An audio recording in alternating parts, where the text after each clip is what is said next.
Yeah, we're up. It's 57 already. What's good? What's good? Appreciate y'all for tuning in. See the whole crew is in here. Manny, what's happening?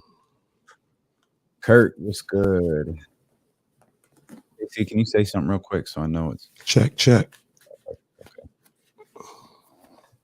David, what's happening? Kurt, Ramsey. I bet Ramsey's first comment is about. There it is. I knew it'd be about baseball. Ramsey, you never let me down. Bryce, what's happening? Schmutty Field in here. No shame if they lose to that Pelicans team, man. The Pelicans are playing well. We'll talk about it.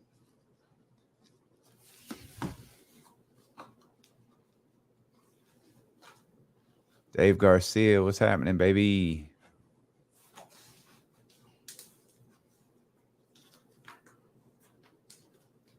Tony, what's good, man? Hire Darvin Ham. Okay. What's the love of Darvin Ham? Why is he the guy? Curious. Bryce said, sadly back from vacation. Feel like he was on vacation forever. Well, that's what I'm talking about. And that's that seniority. Little dudes like me and you, we get a week off. Dudes like, we got to beg for that week. Dudes like Bryce, man, they get 2, 2.5, 3, 4. That's big. That's big money talk. Yeah. Remember when we first met Bryce? Twitter agrees to sell to Elon Musk. Ooh. Lord.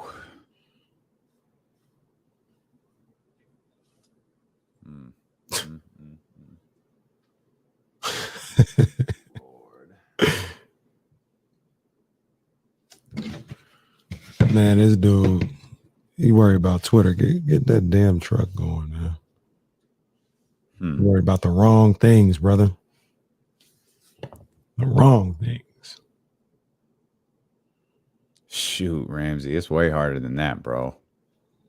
It's way harder than that. Begging for likes, that's fun. Begging for time off, oof. It's a different animal.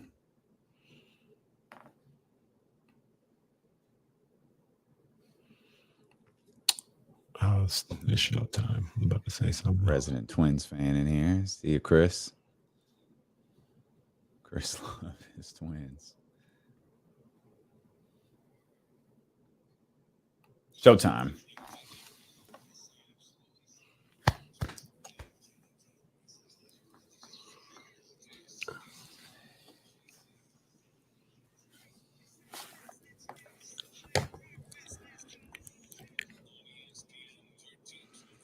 Hope you had a wonderful weekend. We appreciate you so much for tuning in here to D-Lo and KC, brought to you by McQueen and the Violet Fog, the smoothest gin in the world, handcrafted in Brazil. I'm Damian Barling. He's Kenny Caraway. Yes, sir. Acknowledge me. Ready. Had all weekend to have that damn button ready, and he wasn't ready for it. Had to carry out the sir like he was Mariah Carey, early Mariah Carey. Had to carry that out, man. We're happy that you're here with us. We're happy that you are making us a part of your day. James Ham going to be with us coming up at 3:00. We'll talk draft picks. One particular draft pick comes to mind as there was a spirited exchange through group text message last night. We'll get into that. We'll get the latest. I say the latest on the coaching search as if this all didn't develop on Friday. We know interviews are being done. We'll probably talk some specific candidates. Kenny and I will talk about some things that we heard around the league this weekend, as well as it pertains to this coaching search. But the playoffs are getting interesting, to say the least. Perhaps most note, the games we're going to see tonight, we'll get to. In the game we saw close out last night, 8 games of basketball over the weekend. And it closed out with New Orleans getting another win over Phoenix. 4 points for Chris Paul. This is getting dicey right now. It's getting real dicey right now for Phoenix. I can't remember. Somebody refresh my memory. I don't know. I think it was Milwaukee. But who did we think was in the most trouble with the Stars not being there? It was like between Milwaukee, Phoenix, and Dallas, I think. I thought I said Milwaukee, but I'd have said Phoenix because I was saying they had nobody to replace Devin Booker. Yeah, I don't remember which one you said, but I remember I thought Phoenix is in trouble long term. Mm-hmm. Speaking most specifically against Golden State, I still thought they'd get out of, and still do think they'll get out of this first round against New Orleans. But New Orleans, New Orleans isn't a punk. Like Warren asked in the chat here to start the show as we were getting ready, is like Phoenix going to lose to a play-in team? Like, yeah, New Orleans is a play-in team, but they had played relatively well as of late. And man, Ingram he's having a moment right now. Like he's having himself a day that really accounts to like a week. Yeah. And the others are playing extremely well. Valanciunas, what he did on the low last night, my goodness, 26 and 15 on the night on 15 shots. I mean, this guy is so it's so funny to me that he had 25 rebounds in the first game. He had like 13 offensive rebounds in game one, and Phoenix won. It was just kind of like, what? Like, it wasn't really a big deal. Dude had 25 rebounds in the game and just kind of brushed off. He's done a hell of a job for that squad. When you look at this lineup, man, CJ has meant the world to them. I think Herbert Jones was a great draft pick. Valanciunas was a great pickup. And as we said, Brandon Ingram is having a moment here. There's other players on this roster that we like. They really want to do some damage next year. They probably want to add to that bench a little bit. But overall, man, this is a decent little lineup.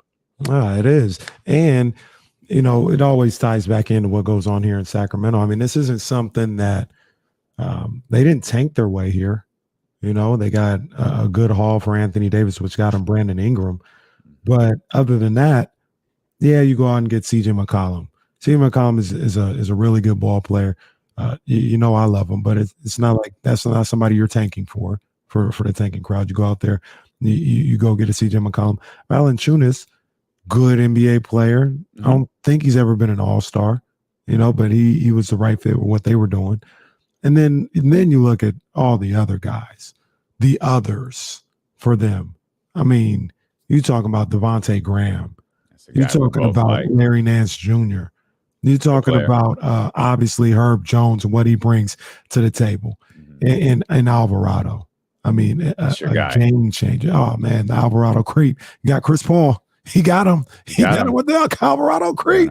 So, I mean, these are guys. We spent a lot of time talking about David Griffin earlier in the season, and rightfully so, by the way. Absolutely. We were well within our rights to criticize David Griffin at the beginning of the season. And it's only right that now in this situation, he gets a lot of love, for finding these guys and putting this team together, because he's done a great job. And like I said, this is what I mean when I say, and I'm not implying that the Kings go sign a G leaguer, to a 10-day tournament. Like, I'm not saying that is going to happen or it has to happen.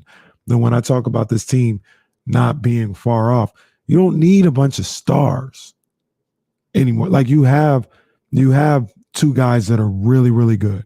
I don't know I know neither one of them are as good as Brandon Ingram. He's special, right?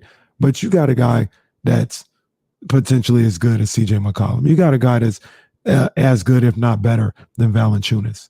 And if you can do a good job of putting the right guys around them, hiring the right coach as well, to your point, it's not out of the realm of possibility that the Kings are able to change their fortunes this upcoming season. Once again, I wouldn't bet on it. I'm not predicting it. We already said that. I'm not expecting it or nothing like that. But I do think they're closer than a lot of people give them credit for. Okay. I guess looking at this lineup, I can ride with that thought, or as I look at this roster, excuse me, I can ride with that thought a little bit. It's just these guys have these guys all have roles, and you're starting to see them become. And maybe this is just, forgive me, not watching close enough as the regular season tailed off, but CJ McCollum has a role. Herbert Jones has really established his role. I got hip to that the first time the Pelicans and the Kings played. Like, oh, okay. Mhm. I didn't know who this kid they had here playing at this position. All right, my bad. That's me. Mhm. I ain't gonna forget him now. Right. Valanciunas has been the same no matter what uniform he wears. Mhm. And you're seeing Brandon Ingram have this moment on this stage right now. And let's be honest. I don't want to overstate what we're talking about. This roster is good.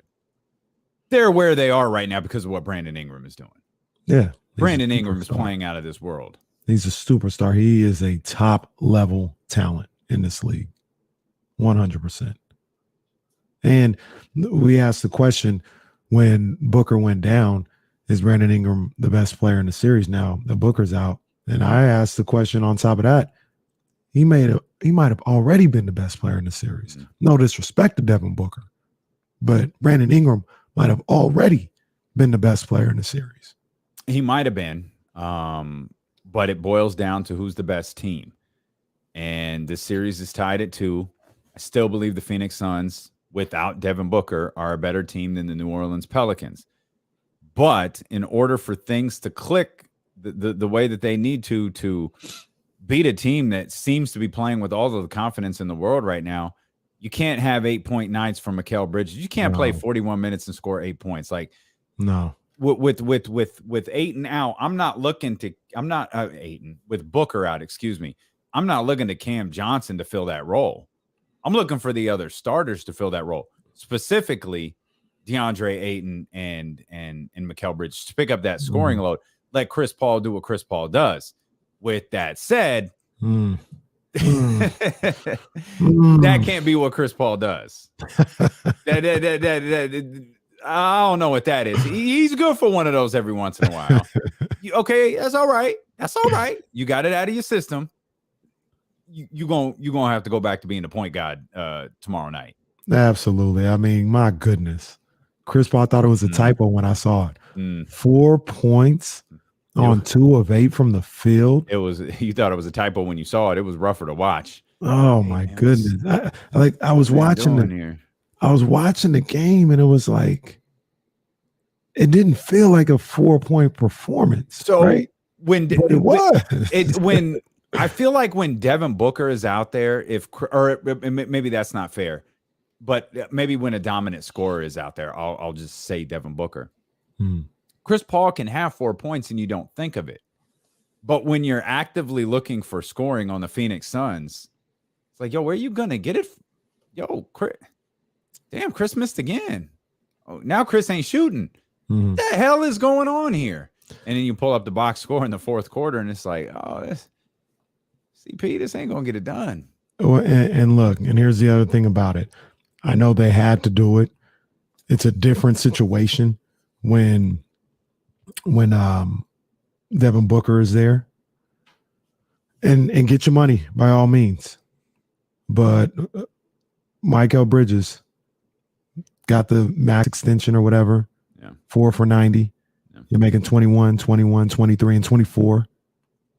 Like the way I think about some of these guys is if somebody goes down, all right, cool. Mikal Bridges, you step up. You're making $20 million a year. I expect you to step your game up. 8 points is not going to get it done. Not going to get it done. And like I said, they had to do it. I understand why they did it. But, man, that's why I was like, man, you just going to give him $90 million, $20 million a year. Like, it's all good. I don't know if he's that type of dude. I don't know if he's that type of player. But he did it. Then I would expect him to pick up his game here if they're going to win. I'll tell you right now, if he can't do it, they're not winning. They're not winning if Mikal Bridges plays like he plays yesterday. I agree to a certain extent. I think the bigger problem was the way Chris Paul played yesterday. I think you can get away with Mikal Bridges having 8 points as long as Cam Johnson's chipping in.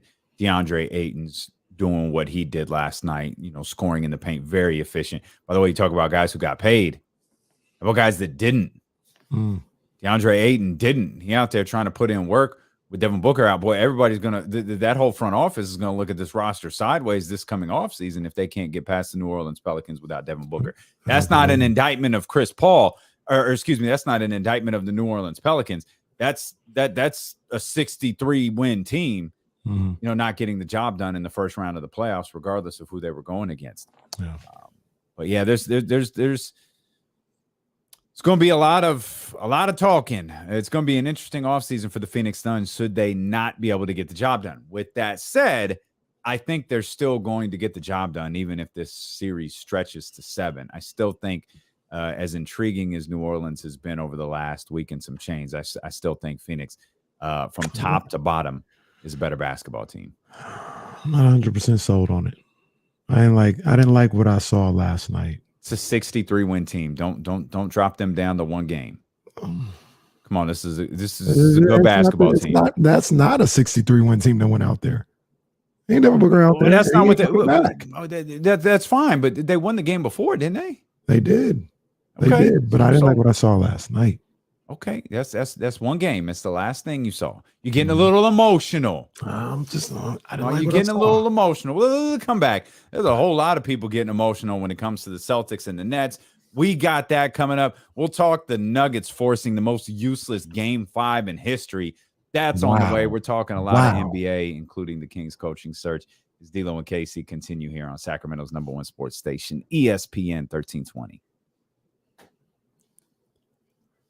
Every time I try to make a change here in this God-blessing studio, I wind up hating it. What'd you change? I put the microphone lower, so all of this mic arm would be out the way, and it's driving me nuts. Well, I don't think I'll hold on to my thoughts. I was about to say I don't think we'll get to that, but it might sneak up in one of these. What's that? Right, so I'll just hold on to it. What's that? Yeah. Oh, okay.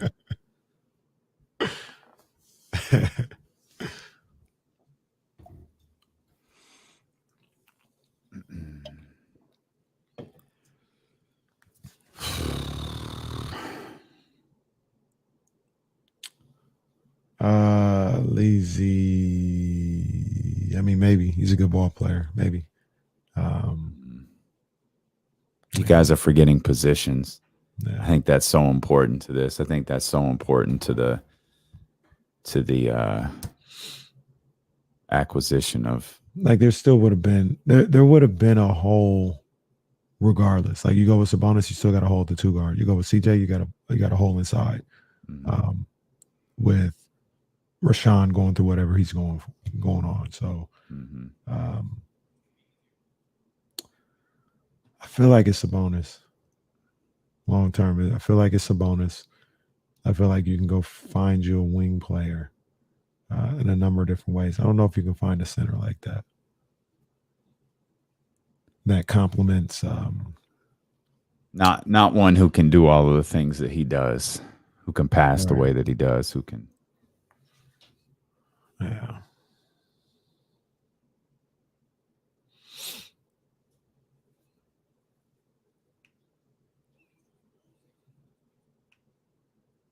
No, man, he be locked in. He be locked in.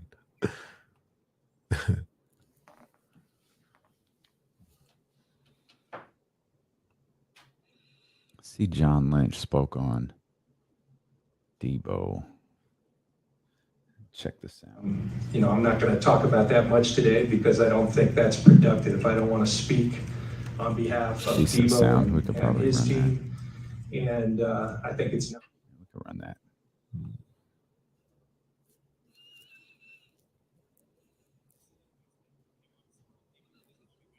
Yeah, it kind of did. I saw the quotes too. Definitely a "how come he don't want me" vibe. The one in the club? Yeah. That was funny. That cracked me up.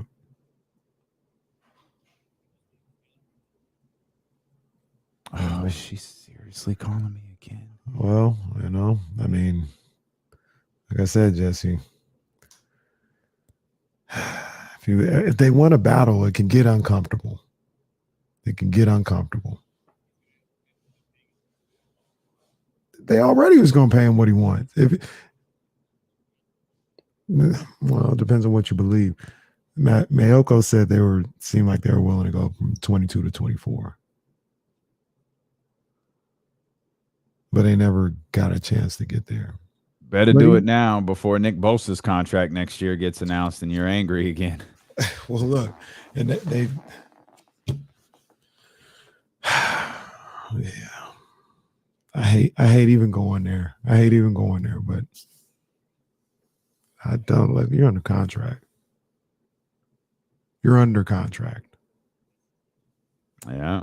I'm just telling you what I would do if I was a 49er. Like we could Caraway here. We could talk about this as men and maybe we can work something out. But you keep on trying to play me in public. All right. We ain't trying to go that route. Even if you want to be traded, there's a way we can go about that. Stop playing me in public. Stop playing.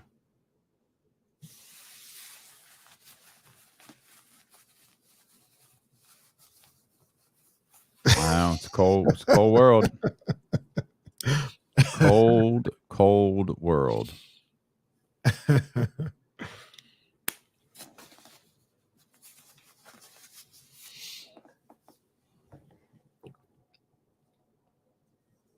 It's been tough. We'll try to get through it together, though. Kenny knows what's best for business. I know what's best for business.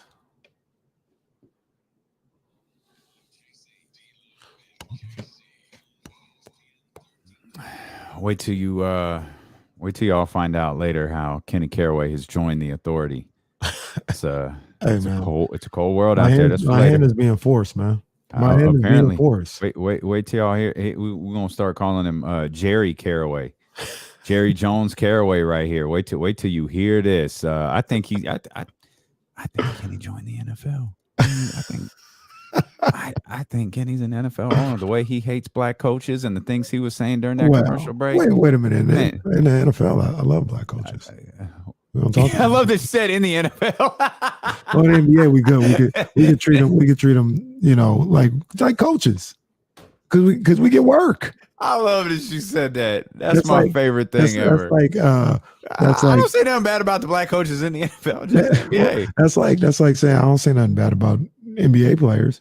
Of course, I say something bad about it. We're good, but talk about a black quarterback. No, we're not talking about that. We're not talking about that. We're not good there. So they're all good. What you mean? I don't know. Wait till tomorrow where Kenny leads off the show. I had an epiphany. What was wrong with Jamarcus Russell anyways? Like, I don't understand. Why was everybody against him? Like, he could throw the ball 70 yards on his butt or something like that. Black coaches in the NFL, black quarterbacks, they all good with me. You ain't going to hear a word out of them from me. That's funny. No, Kenny did join the authority. We'll explain NBA why. Small forwards, sure. Sure. Talk about that. Oh, indeed we can. Let's talk a little bit about, because I want to get to the Celtics and the Nets and the infinite number of storylines coming out of that series and that game 3 in particular. But congrats to Nikola Jokic, who, again, no surprise to anybody here, Kenny Caraway, a really big fan of. He was Kenny said to me, this is a true story. Kenny said this to me yesterday. Man, they got to stall Jokic out. He can't get swept again after winning the MVP. No, I didn't want to see him get swept. Nikola Jokic scored 37 damn points yesterday, and it still took a Will Barton 3 for them to push the Golden State Warriors to a useless game 5. Cool. Extra day of basketball. Get this series over with. Man, Nikola Jokic, 37, 8 and 6. God bless him. He's doing everything he can to keep this team afloat, man. It ain't enough. Get this over with. It's time to go. I mean, You got Monte Morris and Draymond Green slapping each other on the bus. They're so proud of each other the way that they played yesterday. Get this over with. They know get this. They can play as long as they want to. Let's see a game 7. Get it over with. Let's see a game 7. Let's see. No, it ain't gonna be no game 7. It's gonna be a game 5. Game 6. It's gonna be. It's right. It's gonna be a game 5. That's what we're gonna see. Yeah, ain't no need to get it over with. It's not like we're waiting on nothing. The other series is gonna go at least 6. That's true. So they can keep playing as long as they want to. I guess, man. Usually I'm with that. Usually I'm like, why do we have to play another game? I remember why can't it be over in 3? Right. I remember the whole series in general. There was when Golden State played San Antonio the Kawhi year, and I was just done with that series after game 2. I was like, let's just get this one done with. Then there was another one. I think San Antonio might have won a game 4 at home, and I was really upset. And then I remember there was another year Milwaukee played Detroit in the first round, and I was just upset with that entire series. I was like, this is stupid. Other than that, I'm okay with them going 5 here. It's fine. Okay, that's fine. Yeah, go 5. See what I mean? They're probably gonna lose in game 5. If they won game 5, let's go. Let's play 6. I'd be excited to see. Well, that's 6. how it works. If they win game 5, if Denver wins game 5, there will indeed be a game 6. Yeah, but I wouldn't be like, oh my gosh, playing game 6. No, like, I'm fine with that. Okay, let's go. Yeah, no, I'm fine with that because I really do. I know everyone says once you get to game 7, all bets are off. I think once you get to game 6, and you hear teams, say this all of the time with wins or losses. We heard Jason Tatum say the other day, it's just one game at a time. It's just one game at a time. But really, if you're Denver in a game 6 situation, it's just one. Mm-hmm. Just get that one game, and then who knows what happens. Yeah. I honestly think they lose by like 20 something tomorrow. No, I don't think they win at all. They emptied the gas. Close. They emptied the tank. Yeah, I don't see it being a close finish or anything like that. I think the Warriors take care of business. Points from Aaron Gordon, for goodness sakes. Well, that's what you expect. That's what you expect it. You hadn't gotten it, but I mean, you can expect it. I don't know what happened to Aaron Gordon. Like that's what maybe he's Kevin Love type player or whatever the case may be. But yeah, because he was doing that routinely in Orlando. Kevin Love got skinny. Aaron Gordon grew braids. Yeah. It ain't for everybody. It ain't for everybody. Yeah. Those guys were funny early in that game with like Draymond smacking people in the face and Aaron Gordon come over like, whoa, whoa, whoa, whoa, whoa. And then Draymond getting over aggressive with him. Aaron, hey, we ain't doing all that. We should chill out. Hey, I just love that stuff. It's funny. Draymond and DeMarcus, that was funny as well. It's because Draymond's smart. He's a genius. He's a basketball genius. Good luck leaving him out of the Hall of Fame if he instigates a fight every series. You think Steph goes back to the starting lineup game 5? Yeah, it's time, man. It's time. Jordan, you got one mess up and you're out. He had 11 points yesterday on 10 shots in his 38 minutes as the starter. Steph Curry's minutes from game 1 to game 5 have increased as the games have gone along, and he was up to 36 minutes last night. It seems like the next progression is you can obviously play them both major minutes anyways. Put Steph Curry back in the starting lineup. See if Jordan Poole can get in a flow with Otto Porter and Gary Payton Jr. We saw Kuminga play some minutes yesterday. See if he can get in a group with that group with that second unit. That was a good call by Steve Kerr. I like that. To go Kuminga? Let him get a little taste. Let him get a little feel. Playoff basketball in that high level. You're up 3-0. It's a great time to do something like that. So, yeah, it was a good call by him. I know some people they complain about Steve Kerr all the time for whatever reason, like all the time. And, the Warriors Twitter, this loss is on Steve Kerr. Settle down. Like, calm down. Warriors Twitter, that's a weird place, bro. I think it's about to get weirder based on based on what we just saw, there's a good chance Twitter's about to get a lot weirder in the coming weeks and months. I did like Steve's quarter interview. I think it was after the first quarter. He was like, we're trying to beat them in the first quarter. Like, we're trying to win the game right now. Like, we've got to calm down and settle down and play basketball. Like, he said it in the mic'd up timeout, but he said it in the interview as well. He's like, yo, we settle down and play basketball. We're doing too much. We're jacking up threes. We're trying to put an end to this team here in the first quarter. That's not how this works. We're going to have to play 4 no matter what happens in the first. So settle in and play the game. Yeah. Yeah. Steve Kerr, like I said, I think he gets an unfair rap sometimes from a lot of Warriors fans specifically. He knows the game. He knows what he's doing. Obviously, he knows that team. Is everything always going to be perfect? Absolutely not. But I thought I heard that too, and I thought, yeah, it makes sense. Like the Warriors seem so thirsty, and I don't mean that disparaging. It's just the word. They were trying to end it, close that out early. That they were overdoing it, and he had the correct advice of let's slow down a little bit. And it seems like once they slowed down a bit, that's when things started to pick up for them, and they played better basketball, and they were able to eventually take the lead at one point. Yeah, they had they had a much better flow, moving forward. I think it was really. By the way, I'm doing too much with Golden State. Credit to Denver for getting the job done and getting the win yesterday. Like they don't care what I think. They don't care what anyone thinks. They're out there, shorthanded or not, trying to get wins, and they got one yesterday. And they're a tough team. We'll see what happens in Game 5. I personally think it ends in Game 5. I thought it was going to end yesterday. So what do I know? But we'll see here. Bucks took a 3-1 lead. Yeah, I just want to say real quick about Denver. They came out, and clearly Mike Malone deserves credit for this, and the guys on that team. We're not getting swept. We'll see how they come out in Game 5, or at the very least, we're not getting swept without fighting. Yeah. They're going to sweep us tonight in our building, and we got to go through all that. Draymond tries something, we're getting in his face.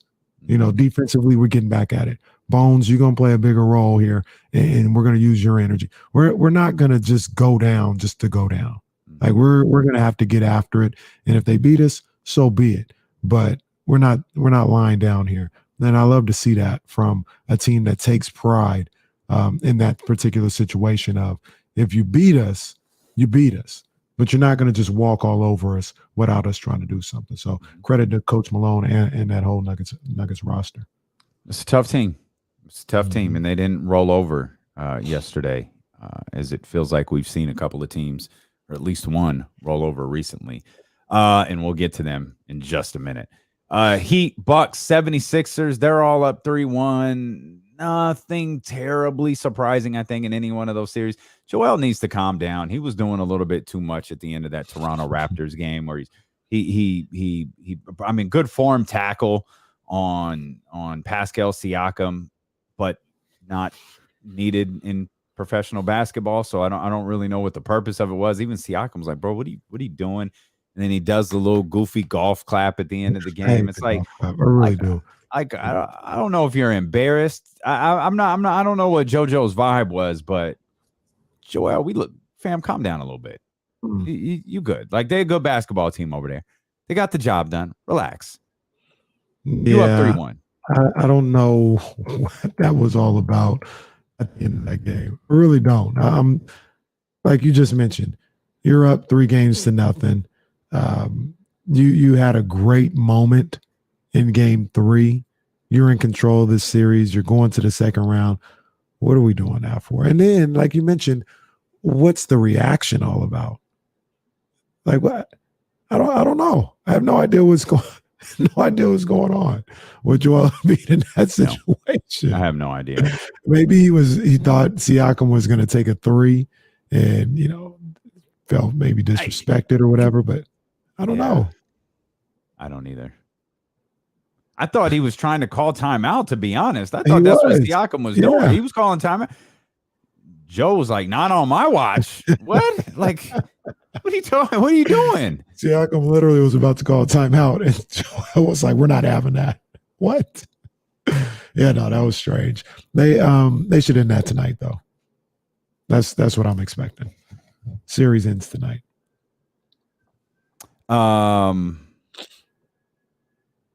Okay, I'm with you. Anything on the Bucks? So you brought this up earlier when we were talking about the Suns. You still feel the Bucks are in trouble, or because you're a little bit emotional with one game. So are you going the other way with the Milwaukee Bucks? Yeah, absolutely not. Okay, Bucks are not in trouble. Bucks are just fine because they got that man. They got that man. No, I'm not talking about Giannis. I'm talking about Grayson Allen. What was all that about? My. Oh, what was all that about? Grayson Allen we just showing up like that? It's crazy. Obviously, it's because they have Giannis, because that's the best player in the world. That's the guy with the belt. That's the guy that has had my belt, the KCC title, for about a year now. Yeah. I've never wavered. He's been the Roman Reigns of the NBA. I don't know what Jesse and Damian are doing, but it's clear who the belt should be with. And he almost shouldn't even have a match. Okay. One, that's poor storytelling. Like that like kills the bit. Like, you'd be a terrible booker. You'd be a terrible producer. Two, Giannis still has both our belts. He never lost it. You question the man. I didn't question the man. I was talking about some other performances out there. That's it. I'm gonna be honest. Jesse's was a little bit silly. Jesse's was like when Finn Balor came to challenge the belt. Like, we all knew Finn Balor wasn't going to beat Roman Reigns. Like, that was DeMar DeRozan was the Finn Balor of the group. That's the one. No, it was terrible. It was a solid match. No, it was a solid match. But we all know he fell off the rope. Isn't that how he lost? Like, he fell. Oh, I just fell. Yeah, damn, I lost. Real quick. What's the most Finn Balor's one? What's the most random, useless title shot you can think of right now? Right now? Or you mean like ever? Yeah. Oh, I feel like there's one that's on the tip of my tongue. I'm sure there's one out. I don't know. I thought the time Jinder Mahal was fighting for the title, it was useless until he walked away with it. And all of a sudden, it was like, all right, cool. Yeah. Well, that's what you guys are trying to have Jokic getting. Don't even waste your match with DeMar DeRozan. Let him fight for the IC title. They're trying to throw Tatum in there. No, even though Tatum's balling. But no. It's Giannis. Milwaukee's fine. They're going to end this thing tomorrow or Wednesday, whenever they play. Okay, because you was worried about them like a day and a half ago. I absolutely was. Do you think that maybe in all seriousness, Grayson Allen has played, man, he's balled out in those two games. He's the issue that I've had, I had when Middleton was out, was where's the perimeter offense going to come from? And Grayson Allen had a big game in game 3, 27 yesterday. Like, damn, didn't see that coming, especially from him. Yeah, same. I got to read this to you out loud. It's from Adrian Wojnarowski. Oh, okay. ESPN sources. Ben Simmons, CEO of Clutch Sports, Rich Paul, met with GM Sean Marks and Nets leadership today to discuss how they'll continue to work through the physical and mental hurdles needed to get Simmons back on the court. End tweet. Well, you ain't going to have to worry about that for a while. This one's ending tonight. Yeah, I think the Nets are cooked. Knock on. I think they quit. I think they're like, I'm good. Like they were at each other's throats in game 2. They ain't even gotten back to Brooklyn yet before they were at each other's throats. This is okay. I mean, all right. What do you mean by they quit, and who quit? KD looked like he playing like he asleep. They question, like they keep talking about playing together. Steve Nash, brilliant hire over there in Brooklyn, keeps talking about, oh, we've got to learn to play together. Let's rebound, guys. Come on, guys, get some rebounds. And why are we hearing these things after game 2? It's you're going back to ain't nothing happened that wasn't supposed to. Home court advantage, right? Boston went up 2-0. Go back to Brooklyn, get the job done. Man, that third quarter on Saturday was one of the worst quarters of non-Sacramento Kings basketball I've ever watched. Neither, and that's not even, both teams look like they were over the game as a whole. The Celtics snapped out of it and got the job done. Brooklyn never did. Brooklyn never came out after halftime. I don't even know that Brooklyn ever arrived in Brooklyn. They looking around trying to figure out who they going to point fingers at. Talking about Ben Simmons going to play on Monday. No, he not.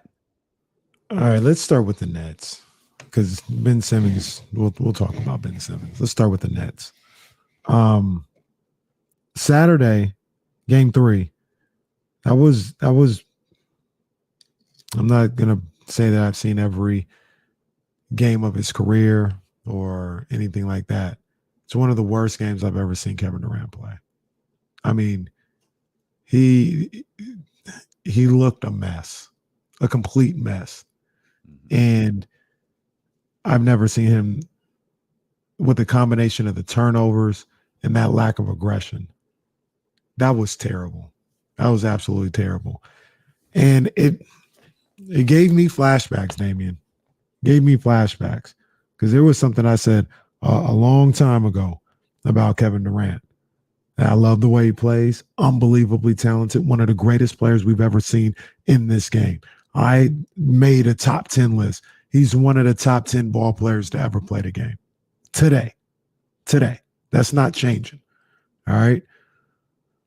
But I remember the last time I felt this way, it was after game 6, Western Conference Finals, 2016. Talking to my man, Alan Knox. Shout out to Alan. And I said, dog, I can't ever trust this guy. I can never trust this guy.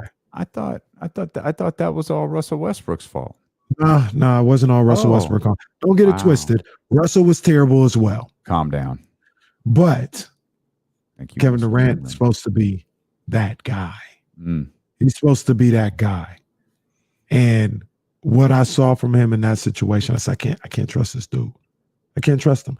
So then he goes to Golden State. He wins 2 NBA championships. He wins, was it 2 finals MVPs? He won both finals MVPs, correct? I believe so. Balled out. And all that just kind of got erased. He even goes Brooklyn last year, does what he does again in that Bucks series that they lost. But it does what he does in that Bucks series. Just being phenomenal. And then you just kind of forget about that. But man, this Boston series, it's got me thinking all over again. This is the guy I was afraid of. This is the guy I would never have picked Brooklyn to win this series. Like if this was 2017. I was like, KD just gonna have to show me. He's gonna have to show me. He goes to Golden State. He has that label of 2-time champion, all this other stuff. But things are a little different. Things are a little different in Brooklyn than it was in Golden State. So, and you'll hear like what Charles Barkley had to say. You'll hear all of those comments coming up here in just a couple of minutes for sure. It's quite a shift here in the discussion on Kevin Durant. What was it? 11 shot attempts in that game 3. Oh, that's the thing that bothers me the most. Come on, man. 11 shot attempts. For a good portion of that game, I don't know if it ended up that way. I got to pull up the box score. For a good portion of that game, Bruce Brown had more shot attempts than you. I think it was sometime in the third quarter. They were talking about there was 7 different players in that game that had more shot attempts than Kevin Durant up until that point. Come on, man. Come on. I don't care. Boston is phenomenal on the defensive end. Yep. One of the great teams that we've seen this year, defensively, probably the best. They're gearing towards being one of the great we've seen in recent memory. They ain't that damn good. They ain't that damn good where you just can't shoot. Bruce Brown finished with 19 shot attempts. Kyrie Irving finished with 17. And Kevin Durant finished with 11. If there were at times more players with more shot attempts than Kevin Durant, those would be Seth Curry, who finished with 8, and Nick Claxton, who finished with 9. 16 points, 8 rebounds, 8 assists, along with 5 turnovers from Kevin Durant in that game. Not to be lost in this is the fact that Kyrie Irving, in fact, took 17 shots and still wound up with the same 16 points that Kevin Durant had. We'll come back. There's a lot more to talk about with this series. We haven't even gotten to the Ben Simmons aspect of all of this, so we'll dive into that. You'll hear what Charles Barkley had to say. Lots more ahead, and then we'll dive into the Sacramento Kings coaching candidates as interviews from what we understand begin this week. That's coming up here on Dealing with KC, brought to you by McQueen and the Violet Fog, the smoothest gin in the world, handcrafted in Brazil, here on ESPN 1320.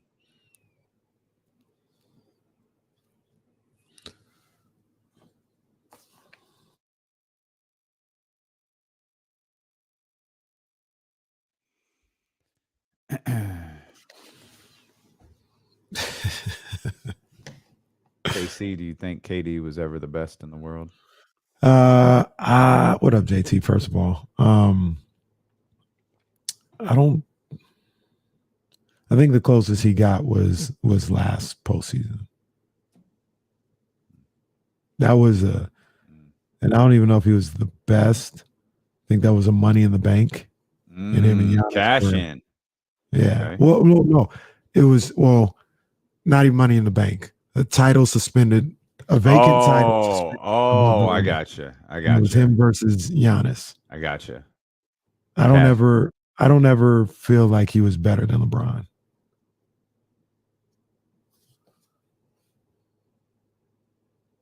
So I guess I don't. I guess there wasn't a point when I thought he was better than Bron.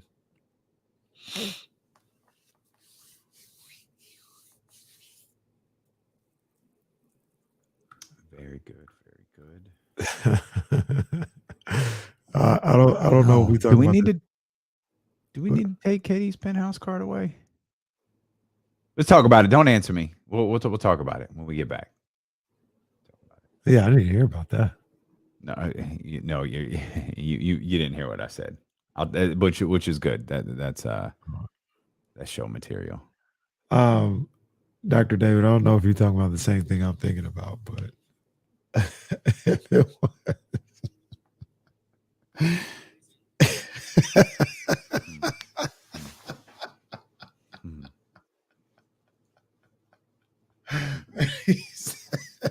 Poor Ernie. Sophomore class field trip. Then Charles was like, come on, man. Poor Ernie, just trying to do his damn job.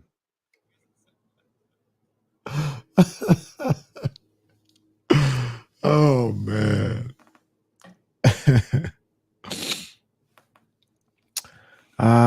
Stephen Brown. Situations aren't the same. They are not the same.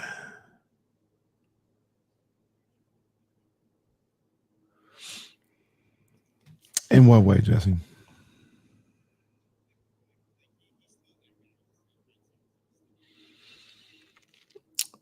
Yeah, he's that guy. Yeah. He's not losing that. But this is got PTSD to old KD with this one.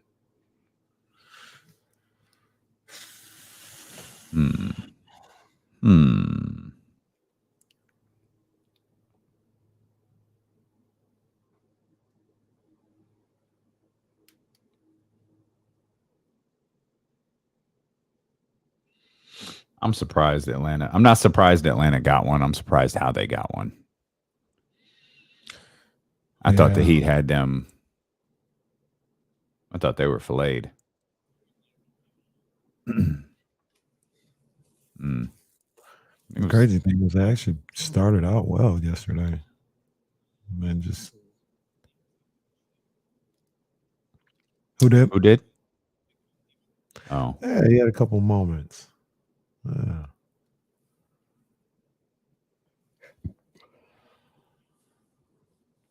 Sure. Maybe they're, after they acquired the people they really need to acquire. No.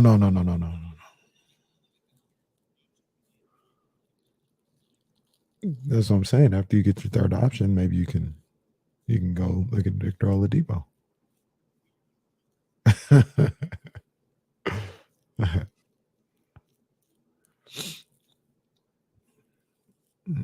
Aldrin, we were just talking about this.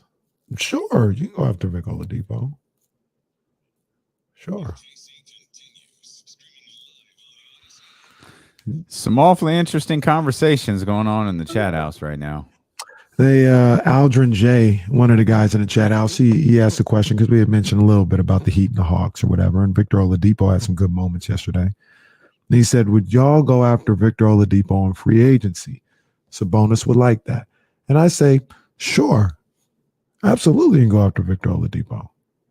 Yeah, after you filled in whatever other real holes that you have, when you get a real third superstar or third starter, and maybe you get your draft.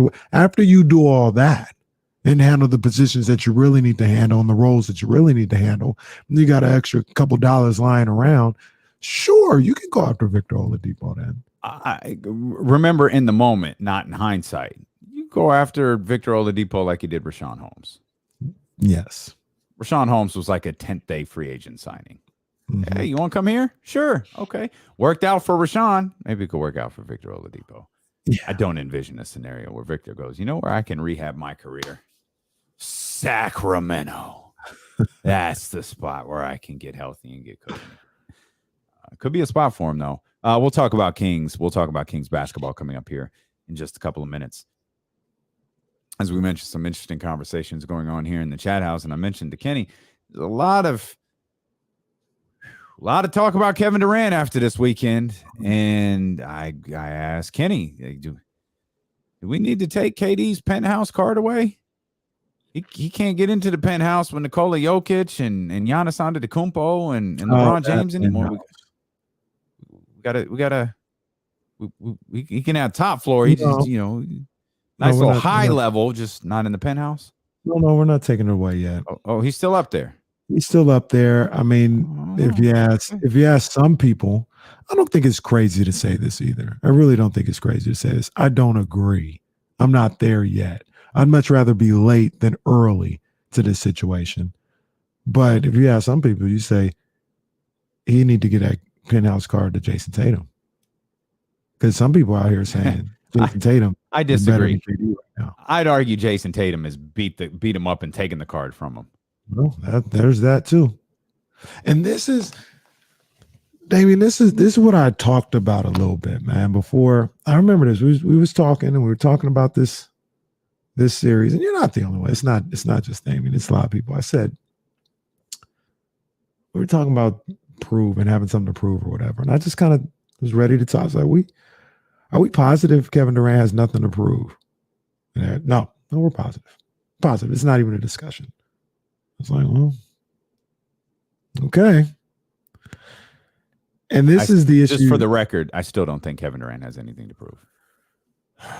Well, I'll tell you this.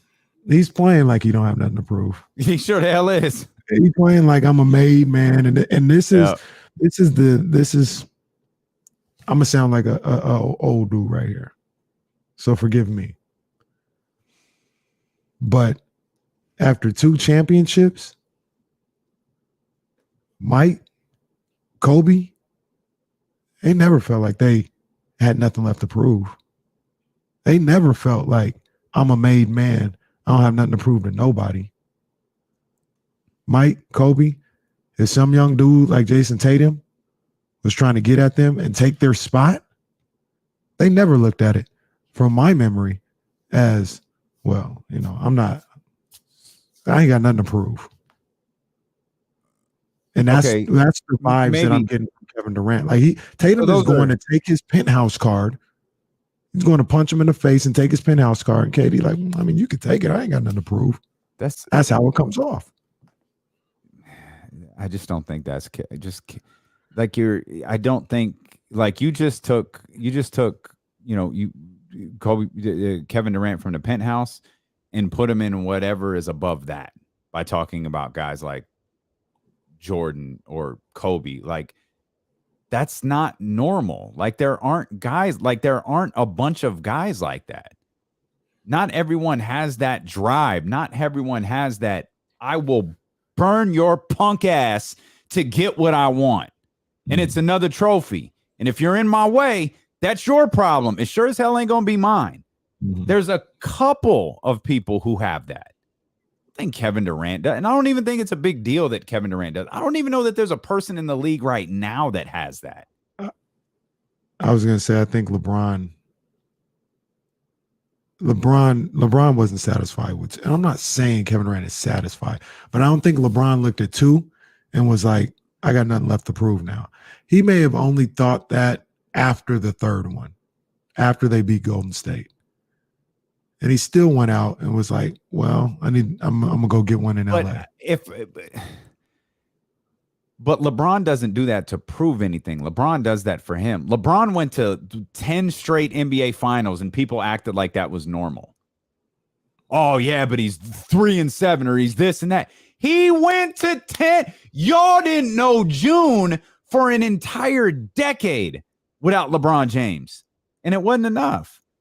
If there's detractors, they're going to be detractors no matter what you do. But see, and this is the conundrum though. Like, there's people who talk about KD in that realm. Like, one of the greats. We're talking top 10 player. Look, to be honest with you, if I have him ranked ahead, I think he's a better basketball player. But people took umbrage with me putting KD above Larry Bird. And Larry Bird ain't looking at Jason Tatum and saying, I got nothing to prove. He's like, I'm gonna kill this kid. But you're not talking about a player's game right now. You're talking about their mental approach to the game. These aren't the same things. I know. All I'm saying is Larry Bird is. But we got to stop doing that. We're comparing people's like personalities instead of their game. Like, do you think Kevin Durant isn't a top 5 player in this league anymore? He's a top 5. He is a top 5. Do you think Kevin Durant? You had Kevin Durant above Larry Bird? Did you change your mind? No, he's still in the top 10. So what are we talking about? We can't compare Kevin Durant's attitude to Larry Bird's, for God's sakes, or to Jordan's or Kobe's or anyone else's. We're comparing personalities. We're not comparing games anymore. He got nothing left to prove. That's me. But you're asking me. I don't know what Kevin Durant. Kevin Durant, but that's us. Unless I missed the origins of this question, and I very well may have, and if I did, my apologies. To the best of my knowledge, like, Kevin Durant didn't say that. So let me play what Charles Barkley had to say, because I don't know if I agree with him. I understand it, but this is where the origins of the question came from, because Kevin Durant, 2-time NBA champion. He won 2 with Golden State. And before I play it, you said that made it where he's got nothing to prove. He's a 2-time NBA champion. He was the best player on that team. I think his career headed to Brooklyn as a whole was enough to me where I don't feel like he had anything to prove. Okay. Unless we're trying to debate him as the greatest player of all time, then he has a lot to prove. But I didn't think that was the conversation. Here's what Charles had to say. I think it was at halftime of the Atlanta. It don't matter. It was yesterday on Inside the NBA. Here's Charles Barkley and Kevin Durant. Listen, man, I don't even want to hear. I'm so sick of you guys making excuses for these dudes. But making excuses. No, don't tell me. Well, then don't tell me you're a great player if they can slow you down. They thank you, Chuck. Tell them. No more Chuck. Come on, man. Don't tell me you're a great player. I mean, all these guys can play, but please don't tell me you're a great player and you're averaging 20. Come on now. I don't think I ever played in the playoffs. Here we go. Is Kevin Durant a great player? He is. And he's been stifled by Boston. And I was going to go there. And let me tell you something. I don't want to badmouth the dude, but I see you guys always talk about that championship stuff. I try to tell y'all, all these bus riders, they don't mean nothing to me. If you ain't driving the bus, don't walk around and talk about you a champion. If you riding the bus, I don't want to hear it. Come on, Shaq, tell them. All these guys walk around with these championship rings. Hey, y'all bus riders. But let me tell you something. Row, Chuck. When you the bus driver and you got all that pressure when you have to play well or you're going to get the blame, that's a different animal. Your thoughts?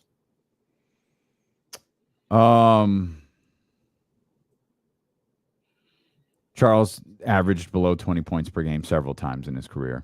During the peak, he did not. Point that out.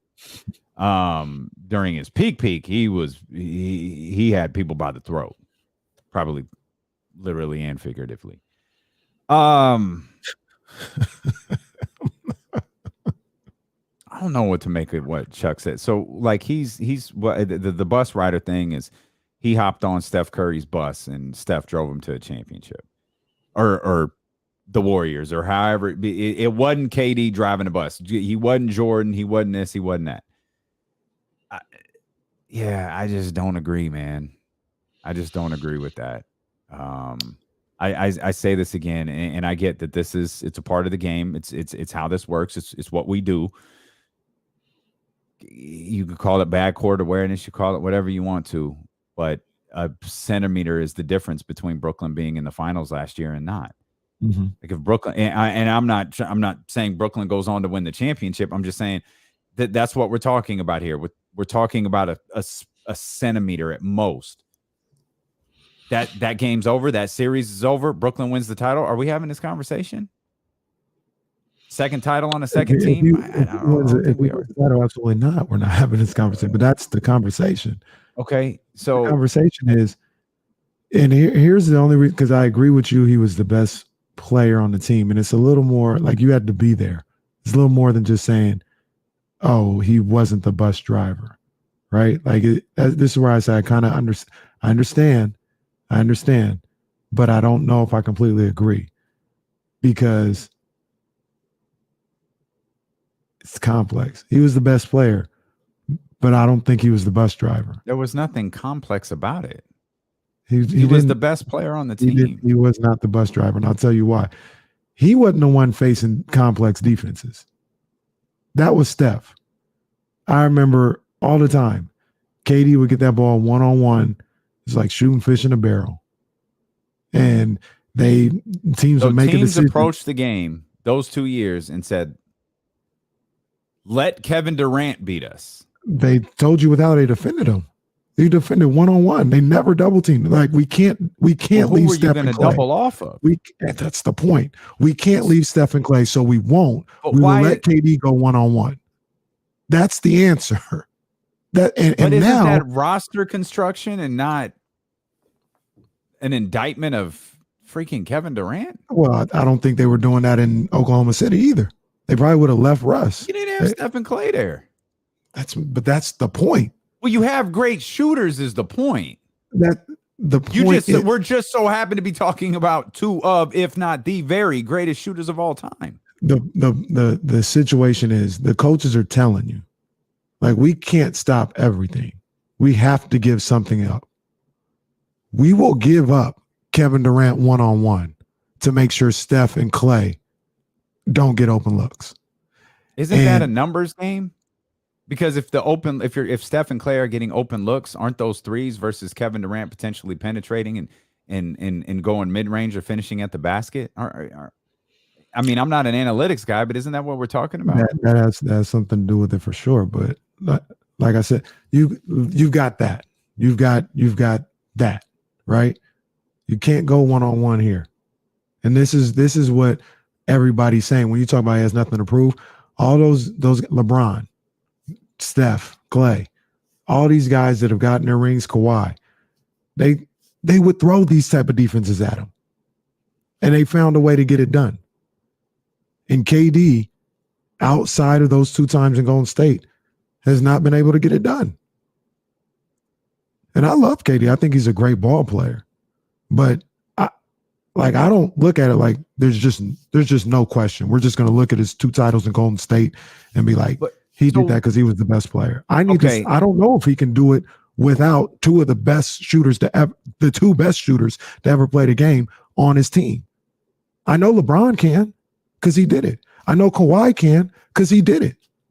I don't know if Kevin Durant can do it without the 2 best shooters ever.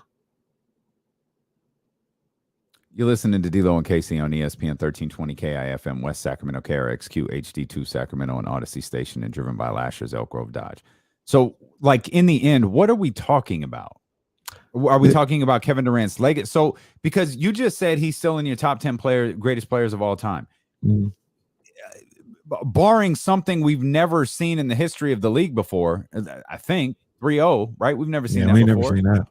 Barring that, he done. This ain't it.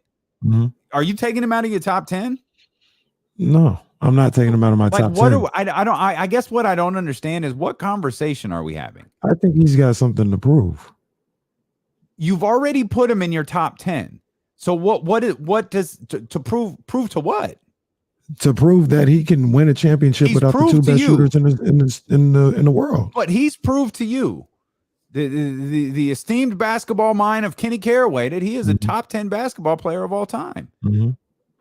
He proved that to you, but now he you're can saying elevate higher. Like, he can't get any higher than that right now. I don't remember where you had him. I had him in like 9, I think 8 or 9. Okay, he can get higher. Like, if he won in Brooklyn, he can get higher. Like, you can get in the top 5. But if he goes, I guess that's what fascinates me here. It's like the LeBron thing. People will go so over the top to trash LeBron James when we're talking about the second greatest. If nothing else in your mind, we're talking about the second greatest basketball player of all time. We're not talking like the 20th or the 25th. Mm-hmm. There's only a conversation for 2 people right now. It's Michael Jordan and it's LeBron James. There's no one else. That's it. That's the end of the conversation. Mm-hmm. So Charles went on that passionate spiel about arguing a top 10 player of all time. I guess that's just the part that I don't understand is so we want to see him win without Steph and Clay. Okay, you and I are both of the agreement. Steph and Clay wouldn't have won without Kevin Durant. Doesn't that won again? One more time? They wouldn't have won again. So that's what I'm saying. But we're discounting Kevin Durant's role in getting them multiple more titles. They're getting more titles. They always have the argument that we had already done it. You can't take that from them. Okay, all right. You can't take that from them. No, that's fine. Like, they got just like I'm not. They didn't do it when they were 73-9. Let me ask you this: would the blown 3-1 lead, the Oklahoma City one, be looked at differently if the Warriors had finished off the Cavs?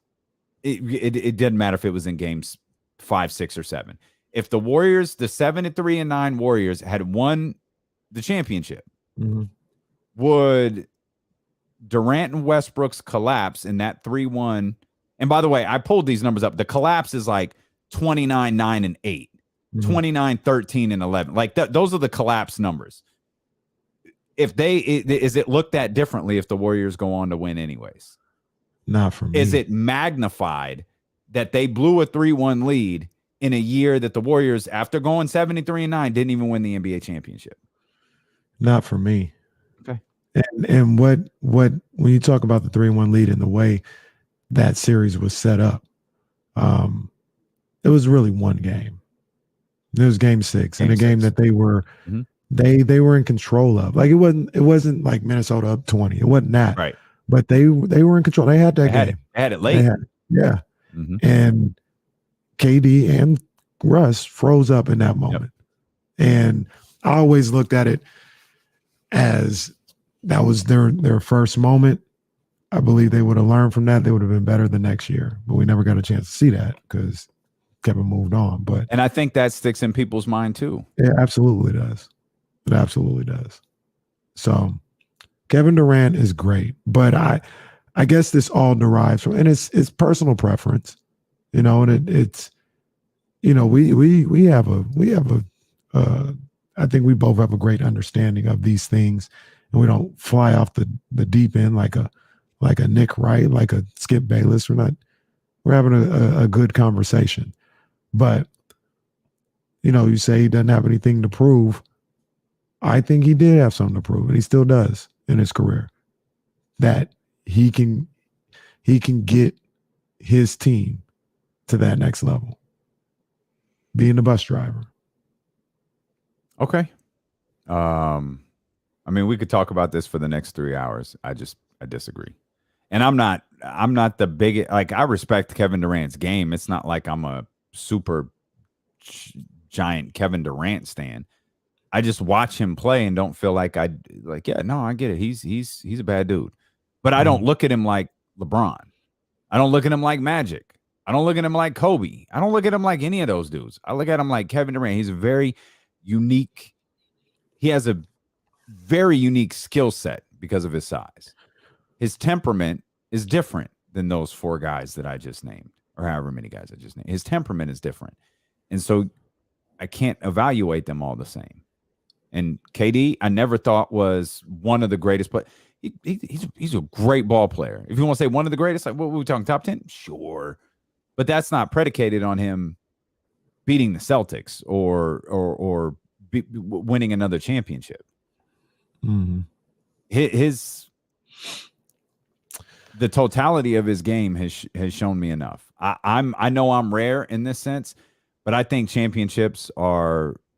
I understand this is a superstar driven league, but I think championships are built through your team, and I think it's. I was gonna say rare. I mean, is there a bad team that's won an NBA championship?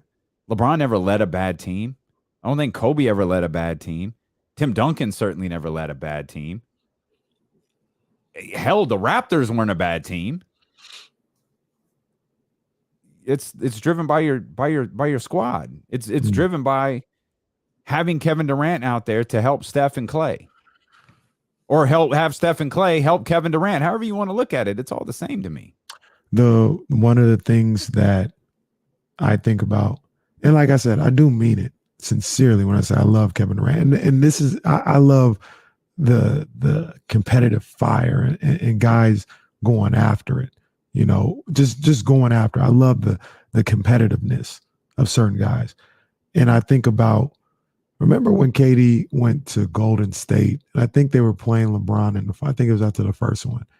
And there was a story or an interview or something where he's like, I've always been number 2. I've always been number 2. I'm going for number 1. I'm going, like, people even right now saying LeBron is number 1 and I'm number 2. Like, I don't take that as a compliment, because I've always been number 2. I want to be number 1. I love that about KD. And it seems like that's gone. Like, it seems like he not tripping off that anymore. And that's out. Hey, he's older, he's wiser, he's gone through things. Maybe he sees this is all ridiculous stuff. Like, this number 1, number 2 stuff ridiculous. But I like that. That was appealing to me. Somebody that was, like, really cared about that stuff. Maybe he won the championship. Like, this didn't feel like I thought. Then he won a second one. Like, all these people saying the same thing about me. I got this dude who's a fraction of the player I am getting in my face on a daily basis. I don't need this. Maybe it wasn't like he didn't have the Jordan crying on the trophy moment. Mm-hmm. It could because he didn't get the respect that he was looking for because of that. I would think he would get that respect with this moment. Maybe he doesn't care though. They don't care. Maybe he doesn't care about D'Lo and Casey's respect. I don't think Velo he and does. JC's respect, or Michael Wilbon's respect, or Stephen A. Smith's respect, or whoever. I think he cares. I don't think he does. He's already on Kenny Caraway's top 10. You ain't the only one who's made a top 10 list with Kevin Durant on it. You already know he ain't gonna be number one. he knows he ain't gonna be number two. Shoot, they 3, 4. I don't know how high Kevin Durant can get on this list at this stage in his career. Maybe he's just like, oh, it's not worth it. I'm gonna go play ball. I'm gonna try to have fun. He thought he was. There's more about this Brooklyn situation we can talk about, because watching that team on Saturday, I was just stuck with the same feeling over and over and over again about how Sean Marks out here, meeting with Rich Paul, talking about Ben Simmons. Sean Marks has dropped the ball here with this Brooklyn Nets team on a variety of different reasons. You could praise him, getting Ben Simmons, doing all that, and I do believe they filled out the roster nicely. This could have all been avoided with one very simple decision. And we'll tell you what that is when we return. And can we please, for the love of God, give the Boston Celtics some praise? We'll talk that, the game tonight, and we'll dive into the Sacramento Kings and their coaching search as well when D'Lo and KC return here on Sacramento's #1 sports station, ESPN 1320. Don't let me forget that tease. Oh, no. They got my man, Jovan. Oh, no. What? The hackers. Oh, no. They got Rebecca Brunson the other day. Oh, no.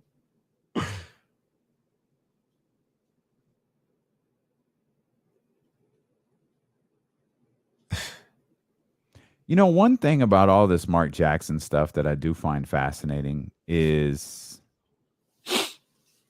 the people who think he's a bad coach. That's really? He's a bad coach? Huh. Okay. I mean, he has shortcomings. I think a lot of coaches have shortcomings. But we determined that Mark Jackson took that Warriors team, built it up, got it significantly better defensively, and he's just bad, huh? That's one of the reasons why I feel like it's getting a little excessive, man. And it's getting a little strange, in my opinion. It's getting a little strange. And like I said, there are guys that you go to bat for, that you'll ride with, that you'll support. I don't know if Mark Jackson is that guy. You know what I'm saying? To be honest with you, I don't want to say that, but I will say there's a lot of, I don't know if they're hit pieces because I don't see a whole lot of articles, but like the hit Twitter threads and all this other stuff, and the constant diminishing of him as a coach, it's just getting a little excessive, I think. And I'm curious as to why people are so adamant that he should never get another opportunity. I'm looking at Greg's article on the King's Herald. It's really disingenuous, but like that's he says we're going to lay out the arguments and the pros and the cons essentially. Let's start with the arguments in Mark Jackson's favor. The list is short, so it won't take long. Mark Jackson took over as head coach of the Warriors for the 2011-12 season. The Warriors improved significantly over the 3 seasons that Jackson coached, improving from 23 wins the first season to 47, and then 51 wins in the final season. That's it. That's the entire case. But not a single description of what he did to make that team better. And he prayed. Wow. Okay. This is fascinating. 8 years ago, he oversaw a team with Steph, Clay, Draymond, Harrison, Andrew Bogut, David Lee, and Andre Iguodala, and they got better. Man, when y'all dig your heels, and I'm not capping for Mark Jackson, but man, when y'all dig your heels into him, and that's all I'm saying, man. Is it's getting a little excessive. Man, it's getting a little excessive, but I want to know why it's so excessive. Like, if you don't think he should be the Kings coach, or you don't think that, really, you don't think he should be the Kings coach, because if he coaches anybody else, like, that's irrelevant for this Kings conversation. You don't think he should be the Kings coach? That's fine. I understand that, but it's becoming a lot. It's becoming a lot, and people are, yeah. I don't like it, to be honest with you. I think it's a little unnecessary, and it's over the top. See, now look, like, come on now, like, look at that.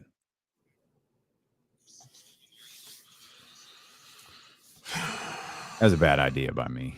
My bad. I fell prisoner to our friends over at the King's Herald during the break and just got to reading something that I continue to scratch my head over as it pertains to the Kings coaching search, and we'll get to that here as the day rolls along. I had told you right before the break, before we leave this Celtics thing, and we're going to give the Boston Celtics some damn praise, by the way, because Jason Tatum had 39. Yeah, I mean, that team saw that team struggling in the third quarter. They stepped on the gas in the fourth and were able to get the job done, able to take a 4-0 lead, able to get a win in Brooklyn, where I thought the dynamics would be quite different. But they had a solid run there, got the job done. But I told you this all could have been avoided, in my opinion, where this Brooklyn Nets team is. Could have been avoided with one simple decision. Sean Marks got thirsty and decided he had to trade what was a pretty solid basketball team. You had signed Kyrie. You didn't give anything up to sign Kyrie. You had signed Kevin Durant. Didn't give anything up to sign Kevin Durant. You had a team that busted their ass in the bubble for nothing. Just went out there and worked. They're like, we're going to play. They didn't even have Spencer Dinwiddie there. Spencer did it when we had one of the worst bouts of NBA COVID that we know of. Yeah. They missed a ton of guys out there. Worked. Kenny Caraway, right? Wanted it. Mm-hmm. They were in place to get something done with Kyrie and KD. No. We need a third star. Let's go get James Harden. You've crapped everything away ever since. You gave up great assets to go get James Harden, who didn't even work out for a fraction of a season. You may have saved it by getting back some key pieces, especially Seth Curry, getting some key pieces back that could potentially help you. But now you're stuck with this Ben Simmons thing, which you thought there was vitriol about Kevin Durant with Charles Barkley. I don't know. You got the sound about what everybody on the planet seemed to have to say about Ben Simmons following the announcement that he wasn't going to play today? Yeah. I got the sound what Shaq had to say. I know that much. Well, you run that if you want to, because that's just it. Sean Marks, there was a tweet that went out earlier. Forgive me, I don't remember who it was from. The Nets not expected to fire Steve Nash. You feel however you want to about Steve Nash. I got my feelings about Steve Nash getting that job. He's not the first person I'm looking at. You, Sean Marks, got thirsty. You had a very capable squad, but you felt like you had to go get a guy who had just quit on his previous team. You felt like you had to go get a guy who had never gotten over the hump and gotten to the NBA Finals, much less won an NBA championship. And you blew up something good and you made it worse. And now, at least at this exact moment, you're stuck in the Ben Simmons situation. They said Ben Simmons was going to play on Monday. Game 4. Rumors said Ben Simmons was going to play on Monday. Game 4. Nets lose game 3. And rumors are gone. Confirmed yesterday. What? They didn't even wait till today. They're like, yeah, Ben ain't going to play tomorrow.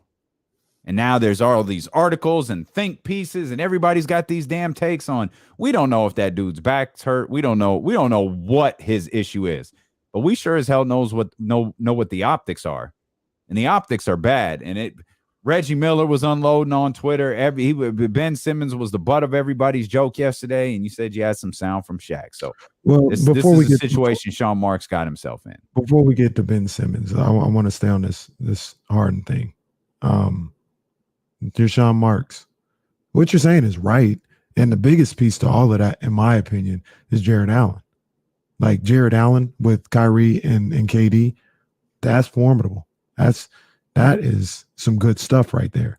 Dinwiddie as well. You see what he's doing in Dallas and what he's able to do. He'd be a big component of that as well. I agree with you 100%. You know, you did a great job of bringing it back to that moment, and it's just kind of spiraling till it got to this point. But I'll ask you this question: you're Sean Marks, Kevin Durant and Kyrie Irving come in there and say, "Hey man, get this done." You gonna tell them no? I'm gonna explain to them why no, I can't. But what you would explain to them is, like, what you would say is like, I don't trust James Harden. Like, I don't trust him. I don't like it. And they'll tell you, no, he's with us now. He's fine. He's fine. He's with us. I've talked to him. We've had conversations. He understands his shortcomings. He understands this is what he's looking for. He's fine, Sean. He's fine. Not doing it. I mean, that's easy for me to, like we always talk about. When did KD sign his contract? Did he sign one yet, or is he up for one? I know Kyrie signed one. Kyrie didn't. KD wasn't offered one. KD signed it. Yeah, I think around the Harden deal.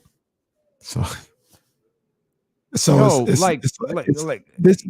the NBA is not with the NFL. Kevin, we're a more well-rounded team. First of all, I'm asking Kyrie Irving to kindly leave my damn office. Second of all, I'm sitting down with Kevin Durant and telling him, fam, we're a more well-rounded team with Jared Allen here. There's so much more we could do with you and Kyrie, who is now outside of my office, with Jared Allen and Karis LeVert and those guys. Let's not forget, part of the reason Cleveland had the ascension they did this year was because of this deal. Remember, this was a multi-team deal that sent guys all over the place. Mm-hmm. This was one of the things that look at what Cleveland was able to do. Cleveland was better than Brooklyn was. I know they lost in the play-in, and I know injuries beat them up quite a bit, but I just would have had to have an honest conversation with Kevin Durant.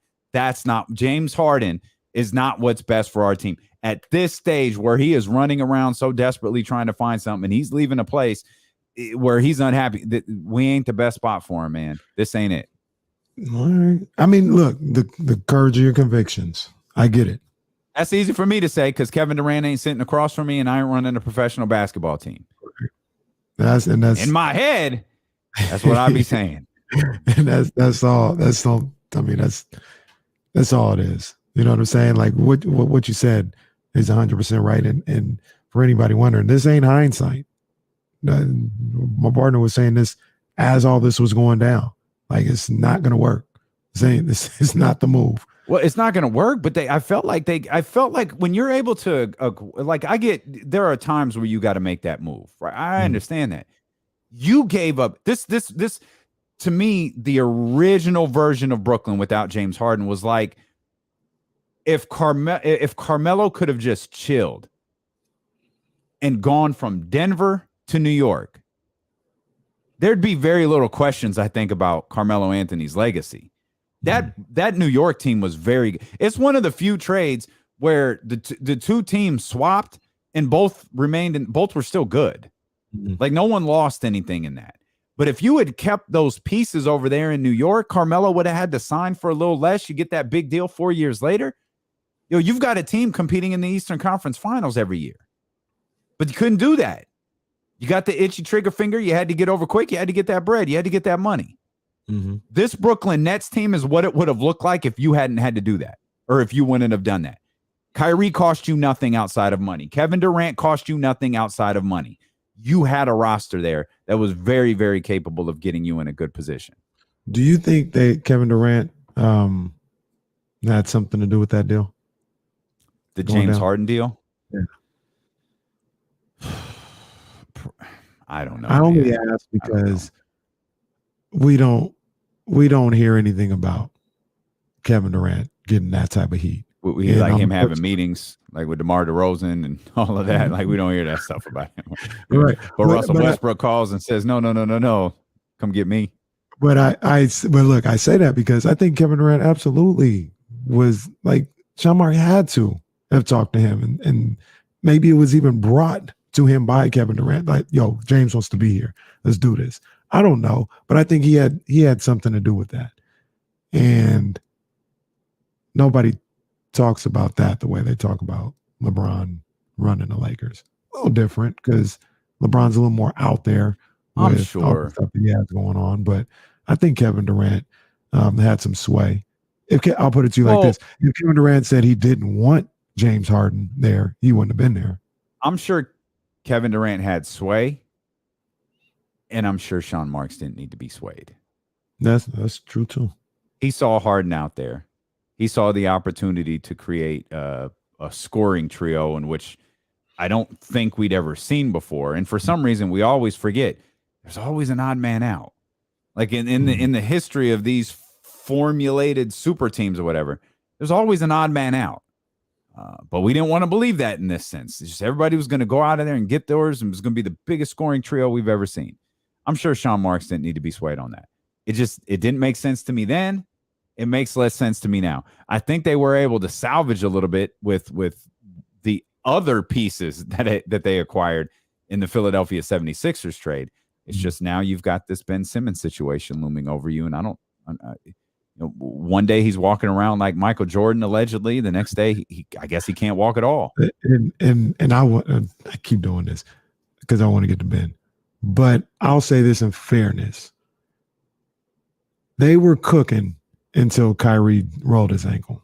Like, they looked unbeatable in the playoffs against the team that eventually won the championship, blew the doors off of them in 2 games. Kyrie rolls his ankle.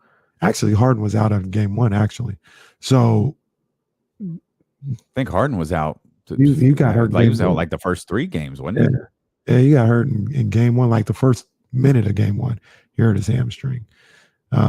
But in that Boston series before and in that Milwaukee series, they look like a problem. They also miss Joe Harris a little bit too.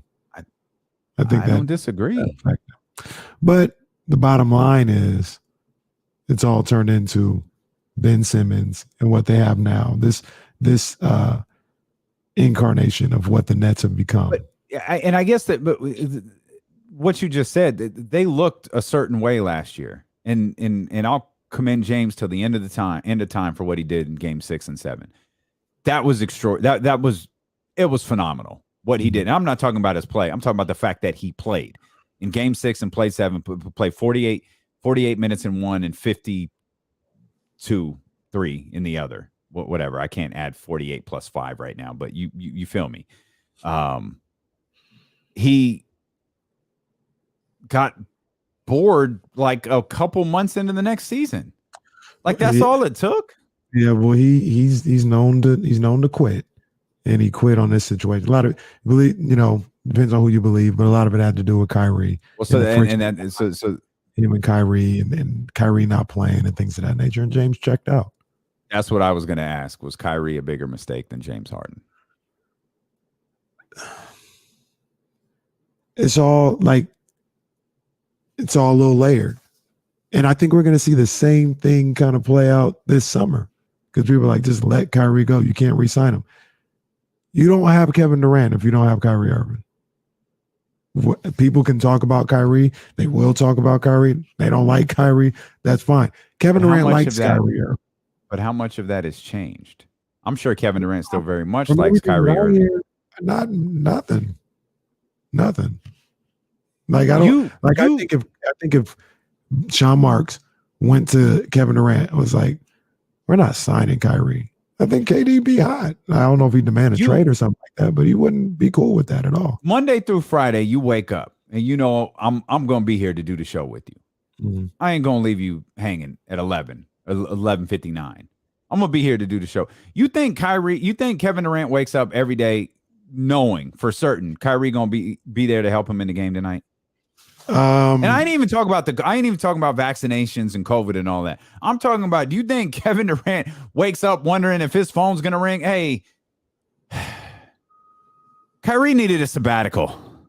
He went off to like I don't know. He said he was going to go do the pilgrimage. So I don't know when he's coming back, but he had to go. I think he does. Absolutely. But KD that's his guy. That's his guy. From everything that I hear, that's his guy. And we're going to see this thing this summer where Kyrie, I feel like, and I think you agree, like it's going to be hard for Brooklyn to, rationalize bringing him back. But if they have a conversation with KD, enough, man. He doesn't play enough. What's your options, though, if you're Brooklyn? Well, because you want to talk about not being able to rely on somebody and know if they're going to be there. Your options, like, we don't need Kyrie. We got Ben Simmons now. No, you're stuck with Ben Simmons. Mm-hmm. Like you did it. You're stuck. You've got to figure this out, whether it's mental, whether it's physical, whatever it is. You've got to figure this out. That is your number one priority this offseason. With Kevin Durant or with Kyrie Irving, it's simply, we talk about athletes as if they're stocks. This is essentially, are you willing to invest in the Kyrie Irving stock for the next 3-4 years? Look, you willing to do it for 2? You're not. Look, you're not. You know how much I love Kyrie Irving, the ball player, and watching him play. I understand completely the questions that you ask and how other people may not like Kyrie or get tired of him. Trust me, I understand. But if you're Brooklyn, what's the alternative? Like, it's not even a situation where you playing trade without him and the distraction is gone. Could Kyrie? That's fine, but you might not be good. No, you might not be. And if you're okay, it's hard for me to believe you won't be good. It's hard for me to believe that you won't be good with Kevin Durant there. You still have a solid lineup. You can let all of the ridiculousness of signing Andre Drummonds and Blake Griffin. Was Steve Nash's mission this weekend to kill Blake Griffin? Blake Griffin ain't seen a basketball floor in God knows how long. Puts him out there for 8 minutes. Dude on the bench looks like he is on the verge of death. His face is bright red. He's dude play, and hey, he was solid out there. But dude ain't seen a basketball court in weeks. But Steve Nash was just like, I'm sacrificing bodies to get this damn win. Blake, you die first. But on the flip side, though, you wonder, like, less drama and all this other stuff. We actually saw him without Kyrie this year. They barely made the play-in. Kevin Durant, we said Kevin Durant ain't never going to play 82 games again. So now you're factoring that. Like, if you're okay with that, if KD's okay with that, if Steve Nash is okay with that, then you don't bring Kyrie so back. You're Sean Marks. You're telling me KD played 55 this year. You're telling me you're bringing Kyrie back? I think I have to. So how do you explain in the Harden trade? You don't know if you'll ever see him on a basketball court again. Like, they're in a bad situation. I'm not saying like you got to do it because you're in a good situation. You got to do it because you're in a horrible situation. Yeah. And you may have your back up against the wall and be in the scariest position of all sports. It's like, Kyrie's my only hope. Jesus, dude. Kyrie is realistically my only hope. Scariest position in all of sports. That might be one of the scariest positions in life. Kyrie Irving is my only hope. Hey, man, look, we've seen, and there's no denying, man, this dude can play. That's not even what we're talking about at this point. That dude is, he had 39 this series. Yeah. It feels like an eternity ago, but he did. Game 1, that was the Kyrie game. Scored 39. Wasn't enough because we know how it ended. But, oh, man, we in for something here. We ain't seen that version of Kyrie since. No. And now I guess we can move on to it because you thought you would see some version of Ben Simmons tonight in Game 4, and you're not. You're not. The reports came out yesterday that he, after being scheduled to play, was not going to play. Said he had woken up with back soreness after a specific number, and forgive me for not remembering what it was, but it was a double-digit number of days where he felt good after training. Yeah. So I'll play now. Shaq and everybody. Shaq's not the only one. People are going in on Ben Simmons because of this. But here's what Shaq specifically had to say about it. Reggie is absolutely correct. In the hood, we call this a punk move. You know, when things are going good, yeah, I'm going to play in Game 4. Chuck said it. You could have played on Saturday, you could have played on Monday. Now that they lost, my back hurt. Well, if your back hurt, get some icy hot, I'll send it to you. We call this a punk move. Listen, if you're not ready to play, you would get more respect from the people if you just say, I'm not ready to play, and don't say nothing else. Don't be shooting and saying, I'm coming back, I'm going to do this. That was a punk move. Reggie's absolutely right. If you're not going to play, don't say you're going to play. I think you should play. You know, let me say this. First of all, I knew. Hold on. Okay, so go ahead. I think you should step up to the challenge and try to help your team win. But nope, he went, the punk move, right? Oh, I'm not going to play, my back hurt, but we all know what that is. Ballers know what that is. You know, everybody else could be, oh, he's not ready, but us, guys that live this life, we know exactly what you're doing, buddy. Is that excessive? Is that fair, in your opinion? Oh no, I don't even think that's his strongest take on Ben Simmons, period. Like, he unloaded on Ben Simmons the day of the Philadelphia game. Mm-hmm. And I actually thought what he said the day of the Philly game was borderline offensive. Mm. Like, come on, Shaq, what are you doing? You're an analyst. Like, wait a minute. If he's speaking from, I ain't gonna tell him he's wrong. I ain't a ball player. I ain't been through what he been through. He talking about, we all know what this is. Okay. I mean, I think a back injury is like an invisible monster for the ones that don't have it. Because you didn't see that person twist, you could see a twisted ankle. MRIs tell you the ACL is torn or an Achilles is popped. Like that's not, there's nothing invisible about that. When someone says they back hurt, it's like, oh damn. I commend Shaq for getting in the icy hot reference. That's solid. I mean, we work the Luke Belair references in whenever we can. We do that. If Ben Simmons needs some McQueen in the Violet Fog, man, we got you. But I don't think it was excessive. It's how he feels. It's how he feels. People are just going in. I mean, Stephen A. I didn't even hear it, but I'm guessing that was offensive. I mean, yeah. I'm more comfortable. Stephen A. Like, he would have to kind of say that stuff to my face. I would be like, why were you saying all that? Like, Stephen A. kind of went crazy, but Reggie was in there, and I think Reggie and Shaq, if you're Ben Simmons, you have to take. Like Stephen A. I don't care what Stephen A's opinion is. The only thing different between Stephen A's opinion and mine is his is significantly more expensive than mine. That's it. You don't play. Reggie has something to say. Okay. I put a little bit more validity to it. Shaq, other players have something to say about Ben Simmons. That's fine. Skip Bayless. No, dude, I don't care. Stephen A. I don't care. Yeah. Just because you lived in Philadelphia doesn't mean I give a damn what you think about Ben Simmons' back injury. Yeah. But I was surprised. I was really surprised by Reggie's tweet. Reggie's tweet was the first big thing I saw. I didn't see the stuff you just played until well into the evening last night after it was over. Yeah. But Reggie's was the first one I saw, and that surprised me. I was like, oh, that's direct. Yeah. And the things that they talk about, whereas, like, what you mean you coming back for Game 4?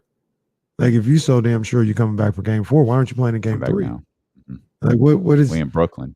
Yeah. What's going on here? And I don't know, man. I don't know. I'm sensitive to the mental health stuff. Although I hope this isn't a case where that's being used because it's popular. I don't. Which hope totally undermines the whole process of. I'm sensitive to that because there's people who really are dealing with things, And we don't need people, using that as a crutch when there's people really suffering with some stuff. So I hope that's not the case, and I hope he's getting the help that he needs for that. When you talk about the back, like you said, I joke all the time. If I'm trying to hold out or something, my back hurts. Mm-hmm. It's hard to diagnose. You can't diagnose it. And it's just really strange to see the way Ben Simmons is moving. Mm-hmm. Really strange to see. I'm sensitive. Like I said, I'd rather be late than early to this. I'd rather if the whole world knew that his back was hurt or wasn't hurt, and I was like, I'm gonna chill and give him benefit of the doubt, and it comes out that his back wasn't really hurt, I'd rather be late. I'd rather be wrong in that respect than to be early to say, oh, he's faking or something like that. Mm-hmm. But this don't look good. This don't look good, and it's looking funny in the light for Ben. Like I said, the biggest thing for me is the fact that you were willing to play in Game 4, but you weren't able to play 2 days before. What's that all about? And now that you lost the game 2 games before, now all of a sudden you can't play. I don't know, man. Don't seem right. So you think he's just sitting because he knows the season's over, or do you think there's a legitimate reason why he's not playing? I think he's sitting. I think he's sitting because the season's over. That's what I believe. I think he could, if he wanted to try and play today, he could play. Does that mean he's 100% healthy? Everything is perfect? I'm not saying that. If he wanted to give it a go, I think he could today. Within the organization, Simmons had expressed eagerness and optimism through his ramp up about the possibility of making his season debut in this series, sources said. That's a quote from Adrian Wojnarowski. The source is very obviously in this situation. Rich Paul. We'll step out. We'll come back. That's cool. Yeah, an hour into this. Still no love for the Boston freaking Celtics. That's fine. It's Jesse. I tried, man. We got plenty. We got weeks to talk about. We got weeks to talk about the Celtics. They ain't going nowhere. But yeah, very much so. We'll probably talk a lot more about Brooklyn tomorrow. But I want to. In a roundabout way, we're going to talk about the Celtics next. But it has to do with one of the prospective Kings coaching hires. That's coming up here on D-Lo and KC.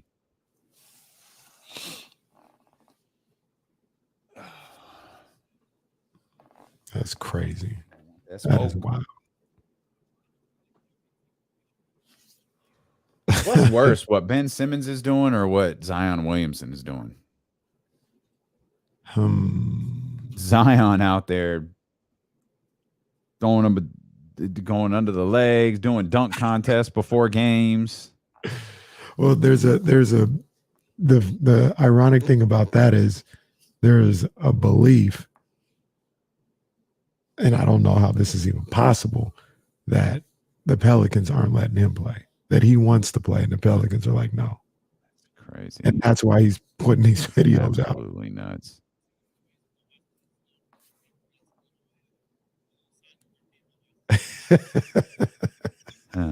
That's his wink at the camera. His blink.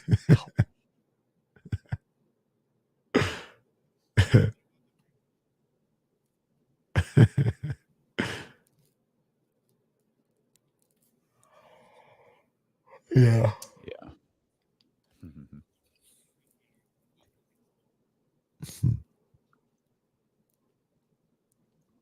I mean, that's a fair point. It's probably a rough time to try to get him acclimated when you're playing one of the best teams in the league. Not sure. That's a good question. What happens first? Kings make the playoffs, or Ben Simmons plays the game for the Nets?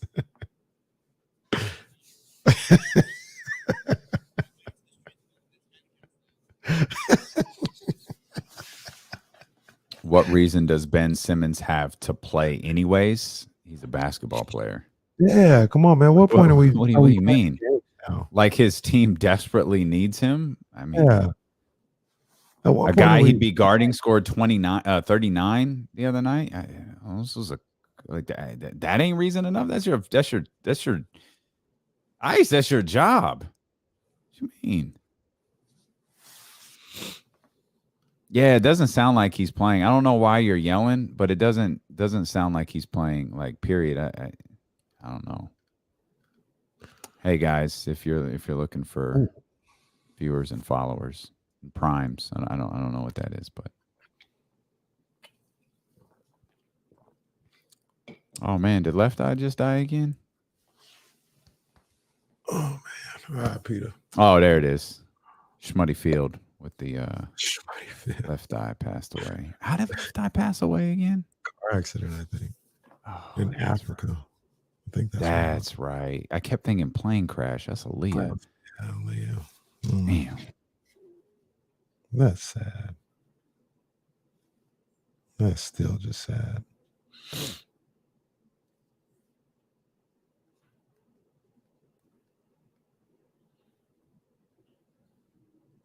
Oh, Ice, I'm just catching up. Ice been tweeting stupid shit all day. That's all good. Oh, no. That's all right. No, yeah, sorry, Ice. KD is not at the top of my list for people I'm blaming in Brooklyn. Like, I got a long list of people I'm blaming before. But no, I got your point. So it's all good, Ice.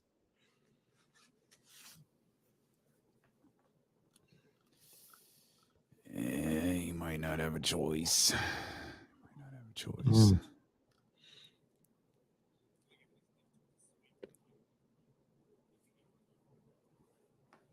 Yeah, I actually am concerned they ain't gonna get that win tonight. No, I think Scott Foster got the other one, don't he? Oh, does he? He's going all around the league. He's just going wherever the job needs to be done. He's the equalizer, like Queen Latifah.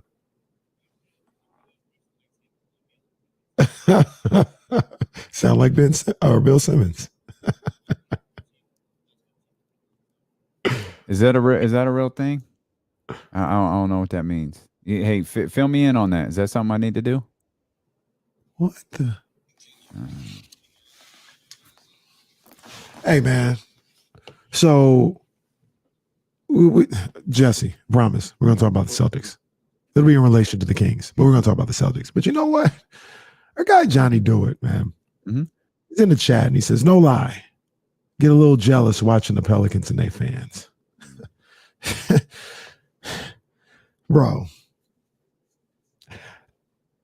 what was that at Smoothie King last night? What was that? Full house. They're going crazy. They're erupting. Fam, you guys are never there. You're never there in the regular season. Now all of a sudden, my Pelicans, go Pels. I get disgusted by watching New Orleans and their fans in the playoffs. I really do. Go back to the LSU spring practice like you normally do. Don't come around here and come into Smoothie King like you've been here all year, because you haven't. We see the attendance. We see the stands. Now all of a sudden, well, I'll tell you, you got these boys out here, they playing. I love that boy, Brandon Ingram. I've been telling y'all about him all day. You know what I mean? Y'all just ain't understanding. And that boy, Alvarado, I told you he was the real deal. I told you he was the real deal. You ain't tell us nothing, Daddy. You was talking about that dude, the kicker down there at LSU. Oh, you cut the. I was expecting at least another 60 seconds of the impression.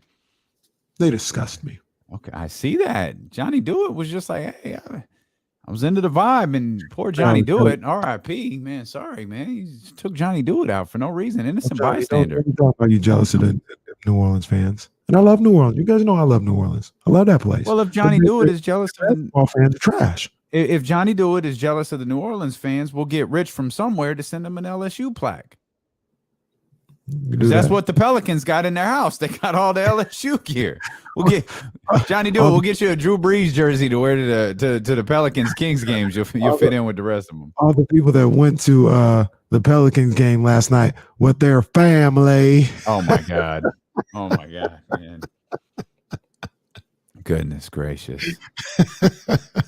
Goodness gracious. All right, I'm going to use Stephen Brown as the transition right here. We're knocking Brooklyn, but can we appreciate the defense that the Celtics are playing on KD? Yes. We can, in fact, appreciate what the Boston Celtics are doing, not just on Kevin Durant. but on that team as a whole, which is one reason I think Kings fans should be a little excited. Now, the hallmark for the Boston Celtics, like they've gotten significantly better. I don't know, maybe significantly is a bit strong.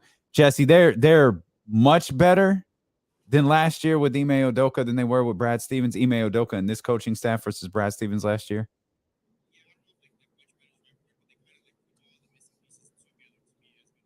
And it took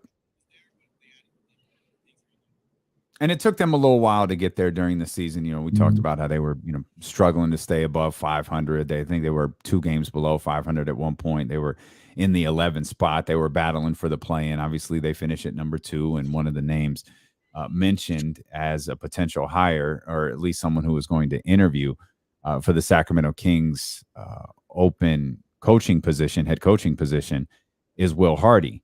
And I spent a very little bit of time this weekend talking to a couple of people around the league. And I'll be honest, I didn't say, hey, did you see, you know, this list of the Sacramento Kings coaching candidates? I specifically asked about Will Hardy. I'm fascinated by an individual who's been in the league like 11 years and is 34. I'm fascinated for a dude who's been in the league as long as, you know, I was at Ricky's when I was his, you know, when he started in the NBA. He's working under Greg Popovich, and I was on the corner of 7th and J Street trying to convince y'all to come to the club. Like that I've been able to read a lot about him over the course of the last few days, but you know, obviously the words from the people around the NBA ring a little bit, you know, stronger than some of the stuff I was reading. This is a dude who's thought of really highly. He's a name that I heard for the first time last year. And he's a really well-respected dude, and the comp, and perhaps this name was used because of the way in which he came up in the San Antonio Spurs organization and kind of the steps he's taken now moving on with Ime Udoka. The name I heard from 2 different people was Eric Spoelstra. And obviously, as a potential head coach, that's exciting because we know Eric Spoelstra's won championships. He, I think, next to Greg Popovich, is the most tenured coach in the league.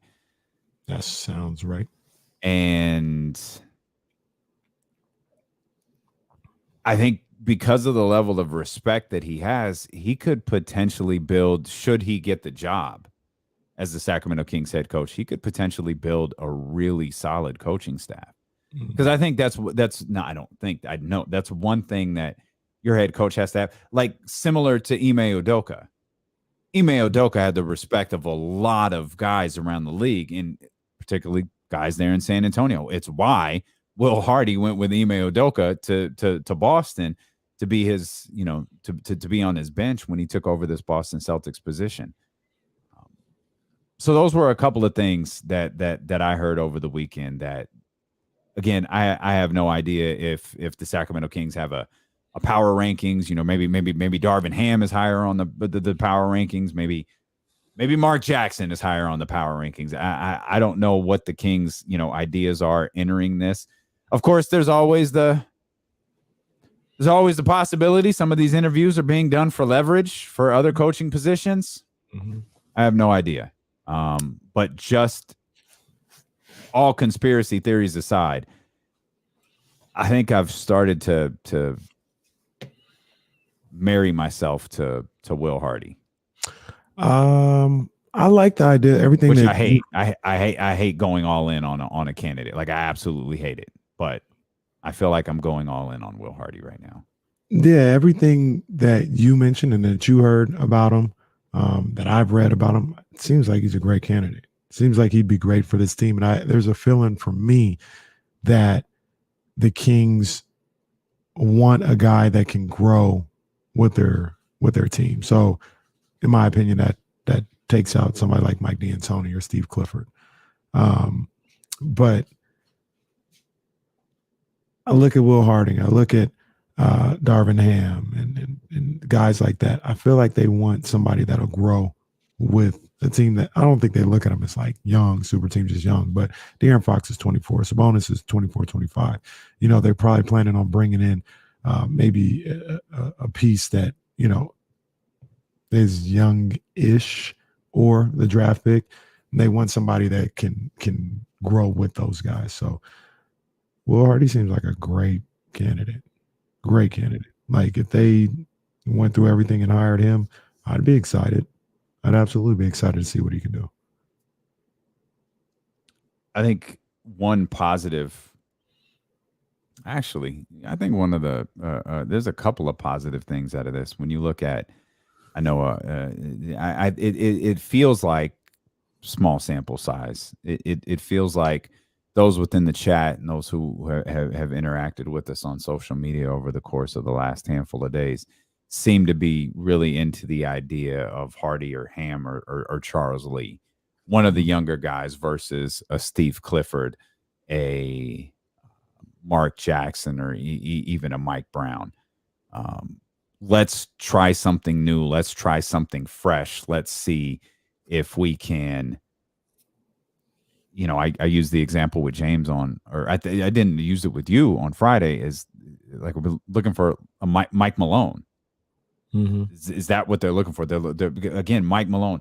When we all remember how it ended, but remember how it started. Mike Malone was a sought after coach in the league. Like there was a lot of talk about what he was going to be able to do in the league when he became available as a head coach, and he came here right out the gate, and that was a big deal for Sacramento. Of course, they blew it, which has got to be a concern for any of those coaches on that list, but particularly for a Will Hardy. I mean, hell, I guess if you're one of those younger assistants, you could look at it like, well, if they blow it, look at what happened to Mike Malone. Yeah. I'll be all right. I'm going to be just fine because no one is going to blame this on me. Right. That's always the MO for anybody doing anything. I even look at Monty McNair in that light as well. You know, anybody doing anything in Sacramento, just take maybe your year or whatever off and work the league, you know, on the back channels. And anytime you start getting back into interviews, hey man, Sacramento's a mess. That wouldn't be nobody. As you can see, nobody can win there. That's the move for everybody. So these young guys that may come in here, if they don't succeed in Sacramento, they'll be fine. Sacramento won't be all right, but they'll be fine. So yeah, I like the idea of those guys. I think when Kendrick Lamar said we're gonna be all right, he was in fact not talking about us. He was talking about young NBA coaches that go to the Kings. He was not talking about Sacramento. He was literally talking about everyone except Sacramento when he said we're gonna be all right. The only other coach that came up over the weekend was Mike Brown. And it's funny because we're like Mark Jackson. We've talked about this in frustrating fashion, that Mark Jackson has people have a very firm stance on Mark Jackson, one way or the other. And I think some of the people who are against Mark Jackson are maybe a little lazy in their assessments of him as a coach. You could feel however you want to about Mark Jackson. And if you came to us and said, D'Lo, Casey, I don't want Mark Jackson as a head coach because of the type of person he is, I'm not even going to attempt to change your mind on that. But if you tell me he can't coach, then I've got questions. I feel like the way in which we cover Mark Jackson's time as the head coach for the Golden State Warriors, we do it like in hindsight. Well, of course they were going to improve. They had Steph, Clay, Andre Iguodala, Andrew Bogut. It's like, no, wait a minute. That's not how they started. Like, remember, it was Mark Jackson that said, this is going to be the greatest backcourt you've ever seen. Everybody laughed at him. Mm-hmm. Everybody thought he was ridiculous. And all these years later, I think it's fair to say he's been proven right. Yeah. But Mike Brown has a unique sense of polarization as well. No one questions the type of individual Mike Brown is. I believe Mike Brown is one of those almost Alvin Gentry types in which he is universally liked and respected. But man, you ask someone if Mike Brown can coach, boy, you will get some very, very differing opinions. I've always thought Mike Brown was a solid coach. I always thought he was a more than solid coach. people hang him up like, oh, he never did anything without LeBron. He coached a terrible Cleveland team. Okay. He coached a decent Lakers team to a pretty good record. I don't get I get, maybe I don't understand basketball because they're oh no, Mike Brown's a good coach, really good defensive mind. You know, he doesn't have as much, I'm going to use the word structure on the offensive end. He doesn't, but man, he'll get those guys in the right spots. He'll put them in a good position. 10 minutes later, different conversation, different person who covers the NBA. Yeah, man, I don't know you on that dude. Like, that dude's been really fortunate in his career. Like, man, you can't tell me Mike Brown's entire coaching career has just been fortune. And the thing about this that frustrates me is why I just kind of, a lot of times just let people do what they do, say what they say, and I don't get too wrapped into these candidates, is you'll say somebody as successful as Mike Brown and Mark Jackson can't coach, doesn't know basketball.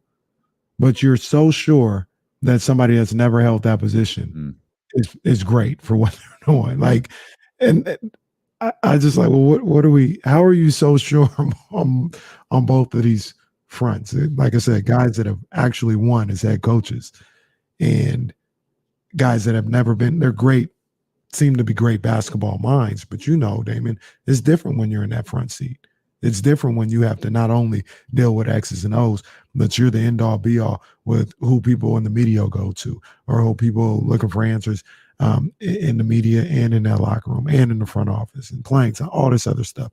It's different. Could be a great basketball mind and not cut out to be a good head coach. So, yeah, I don't know. Like you did a great job indirectly. I don't know if this was your point of selling me on Mike Brown, just looking at his resume a little deeper and looking at some of the things that, he had to deal with a little deeper and like questioning, why am I not really enthused about Mike Brown? And then, I see more and hear more about him. Like Mike Brown not only deserves another opportunity, but he was a pretty damn good head coach, LeBron or not, in my opinion. My biggest question with Mike Brown is, how have you been an assistant for like 6 years now? Or it's longer than 6 years. I think it was like 8 years, 2014, right? Yeah, it sounds, yeah. Maybe that's a bit too long. But point is, we looked it up the other day. I don't know why. I can't remember from one day to the other. Point being, he's been an assistant in Golden State for a very, very long time.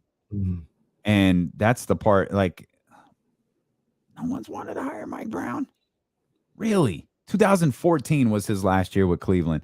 I think he started in 2016. He started with, he replaced Luke Walton. And the thing with Mike Brown, like, I'll just be transparent with you. He wouldn't be my first choice. There's just something about him. It has nothing to do with whether, like, I do think he's a good coach, but I'm not confident in the feelings that I have as Mike Brown leading his team. That's just me, though. That's just something that I have in my gut. He's proven he's a good coach. I think he deserves another opportunity. It's like what Bobby Marks was talking about, though, here in Sacramento. This is such, like, you can't even be average on this hire. Like, you have to hit the hire. And Mike Brown might get an opportunity here, and he might be an okay coach. He may kind of lead them into that play-in area, play-in contention or something like that. And that would be fine, somewhere else. Here, it's got to be playing. Like, you got to really believe this guy can take you to a next level and keep you there. And I don't know how I feel about Mike Brown doing that, but he absolutely deserves, if he wants one, he deserves another opportunity in this league. I saw where's Sean?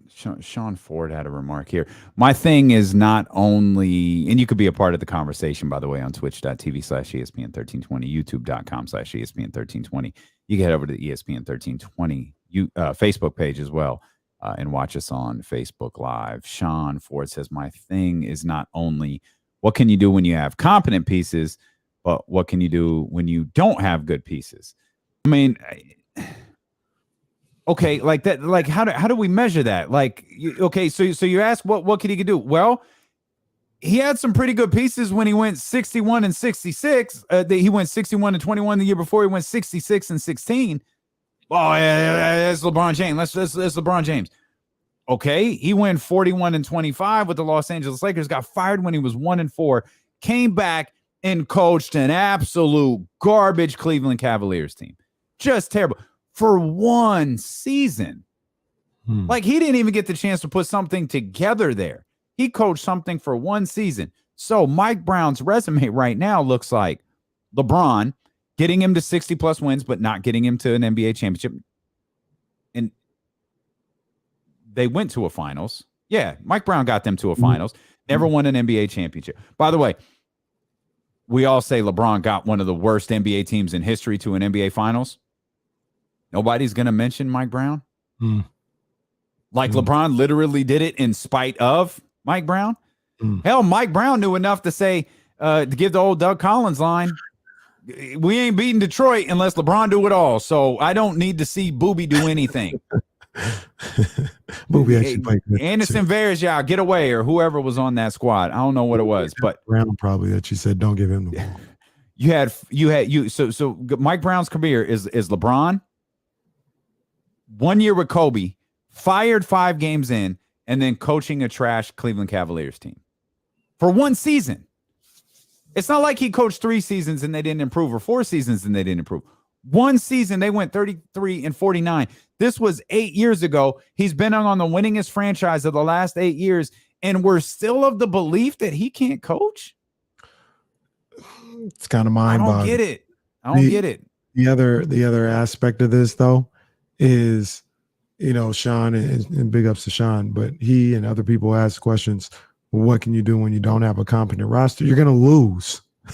Like, that ain't got nothing to do coach with that's won with bad players. It ain't got nothing to do with coaching. And like him or not, it's like Kenny's boy Luke Walton lost because he had like him or not. Like, it is what it is. We saw 2 coaches come in here and stink with that group. You know what I mean? Like, it really don't matter what type of coach you are. Luke Walton said it both. It doesn't matter if I don't know if I'm right or wrong. These guys aren't even doing nothing.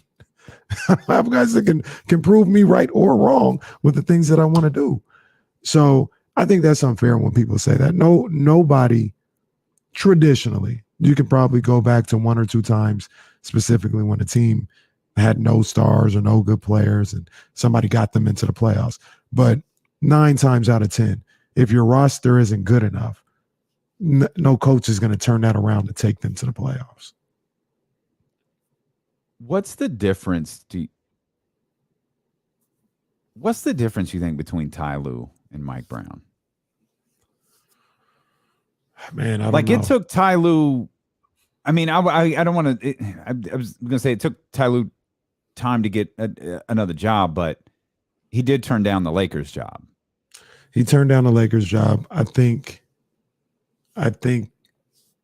for whatever reason, Doc Rivers it's a little bit of a Doc Rivers rub, right? That I don't know why Steve Kerr doesn't have it, because he's a championship winning coach. But you're with Doc Rivers in Los Angeles with the Clippers, and they're one of the better teams in the league, and people are saying, well, Doc is a good coach, but he really gives a lot of responsibility to Ty. Ty gets a lot of credit for that. For whatever reason, Mike Brown doesn't get the same type of love or credit for what. And you know why that's Alvin got the Pelicans job after being with Steve Kerr in Golden State. Luke Walton got the Lakers job after being with Steve Kerr in Golden State. There was not to cut you off, there was another Warriors head coach that got a lot of credit for what they were doing. He's not a coach right now. He's an older guy. Somebody help me out. But he's right on the tip of my tongue. But he got Kerr. Yeah, he got a lot of credit for what they were doing. I think it was more so offensively. If Ramsey's in here, I'm sure he would know. Well, actually, Kenny, that was. But there's like we just named 3 coaches who got credit before Mike Brown, and we're just talking a span of 8 years. Mm-hmm. That's all we're talking. That's all we're talking about. Yeah, Ron Adams. Thank you, Ramsey. Of course, it would be Ramsey. Ron Adams got a lot of love for what was going on in Golden State during that time. So, yeah, I'm not sure what's going on with that Mike Brown situation. I have no idea. I have no clue as far as like why he hadn't gotten other opportunities or enough credit. I don't know. I mean, he was hired by Greg Popovich. Hell, I feel like we ignore Mike Brown's story. Like, man, this dude's a good coach. To be honest with you, we hear Mike Brown right now. Who's everybody saying right now should be getting the next coaching job off that Golden State bench? People talking Kenny Atkinson before they talk Mike Brown. And Kenny Atkinson has never sniffed a resume like Mike Brown has. There's obviously something, right? There's something we don't. There's got to be something we're missing. It's kind of like the Debo situation. There's got to be something we're missing, because I don't understand how Mike Brown isn't a head coach in this league. Yeah. But we're talking about Kenny Atkinson, who's coached 4 years with the Brooklyn and got better. Never got him to 60 wins. Twice. I mean, I got to imagine Mike Brown's won Coach of the Year at least once. He did, 2009. I don't know. Yeah, that was tough. It's tough, man. So I'm glad that he's a legit. 3 rings. Got one in 2003 too. He's got 3 championship rings. I'm glad he's a legit contender for this or candidate for this Kings coaching job. Interviews should have been happening today, by the way. I don't know if they are or not, but they should have been. Okay. I don't know what we're doing. It's Monday. We're at work. They need to be at work. Let's go. Let's get some interviews. Okay. There's one really massive positive to this coaching search. When you look at the names, most of them, I'll tell you what that is.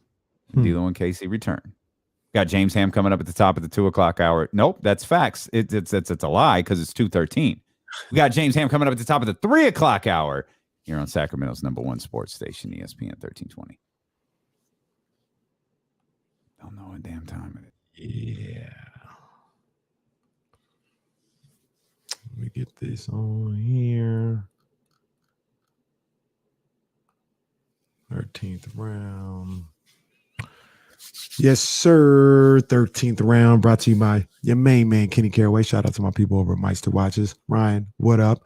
And this past Saturday, in the middle of the day, across the pond, Tyson Fury defended his WBC heavyweight champion title and succeeded with a 6th-round TKO of Dillian White, a vicious uppercut that Dillian White tried everything in his might to get up from. He stood up, but he was wobbly. It was over. And that was after 6 rounds of dominating boxing by Tyson Fury. He retained that WBC championship. And he reiterated after the fight that he's going to retire. And like I said, I don't like Tyson Fury. It's not my guy. So if he retired, so what? So be it. Move on. Boxing will be just fine without you. But I know there are a lot of people that do like Tyson Fury.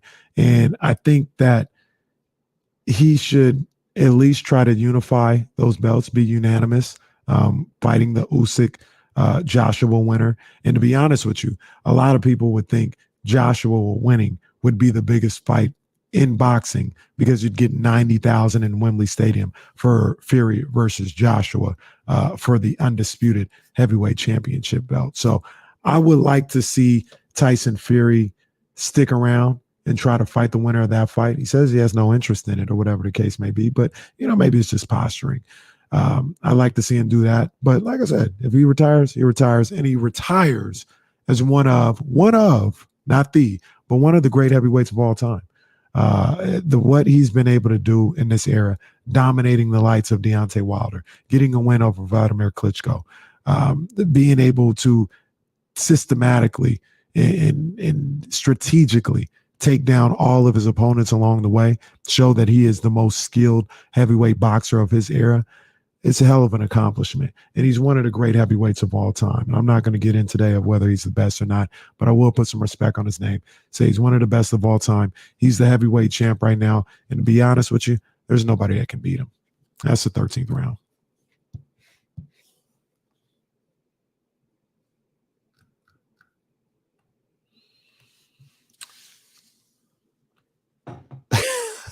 That fight sucked. I didn't watch it. I didn't see it. I saw highlights and kept up with it. There are people that were watching it, but ain't nobody worried about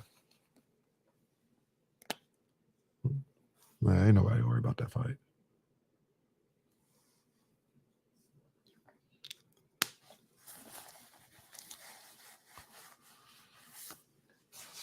Yeah, I'd like to see Shakur step up first. He got to take care of this week. We're going to talk about that later on in the week, but you got to take care of this week first, man. Oscar Valdez, get them belts, and then see what he's going to do after that.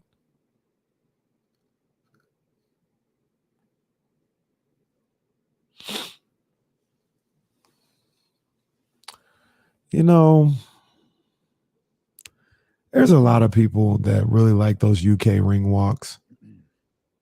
Hey, man. Look, hey. You like what you like. It's all personal preference. Me personally, how do I put this? I didn't like the Undertaker ring walks. I didn't like the 40 minutes it took for him to get to the ring. 45 minutes.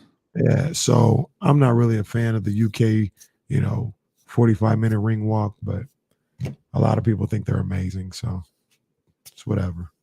It's whatever.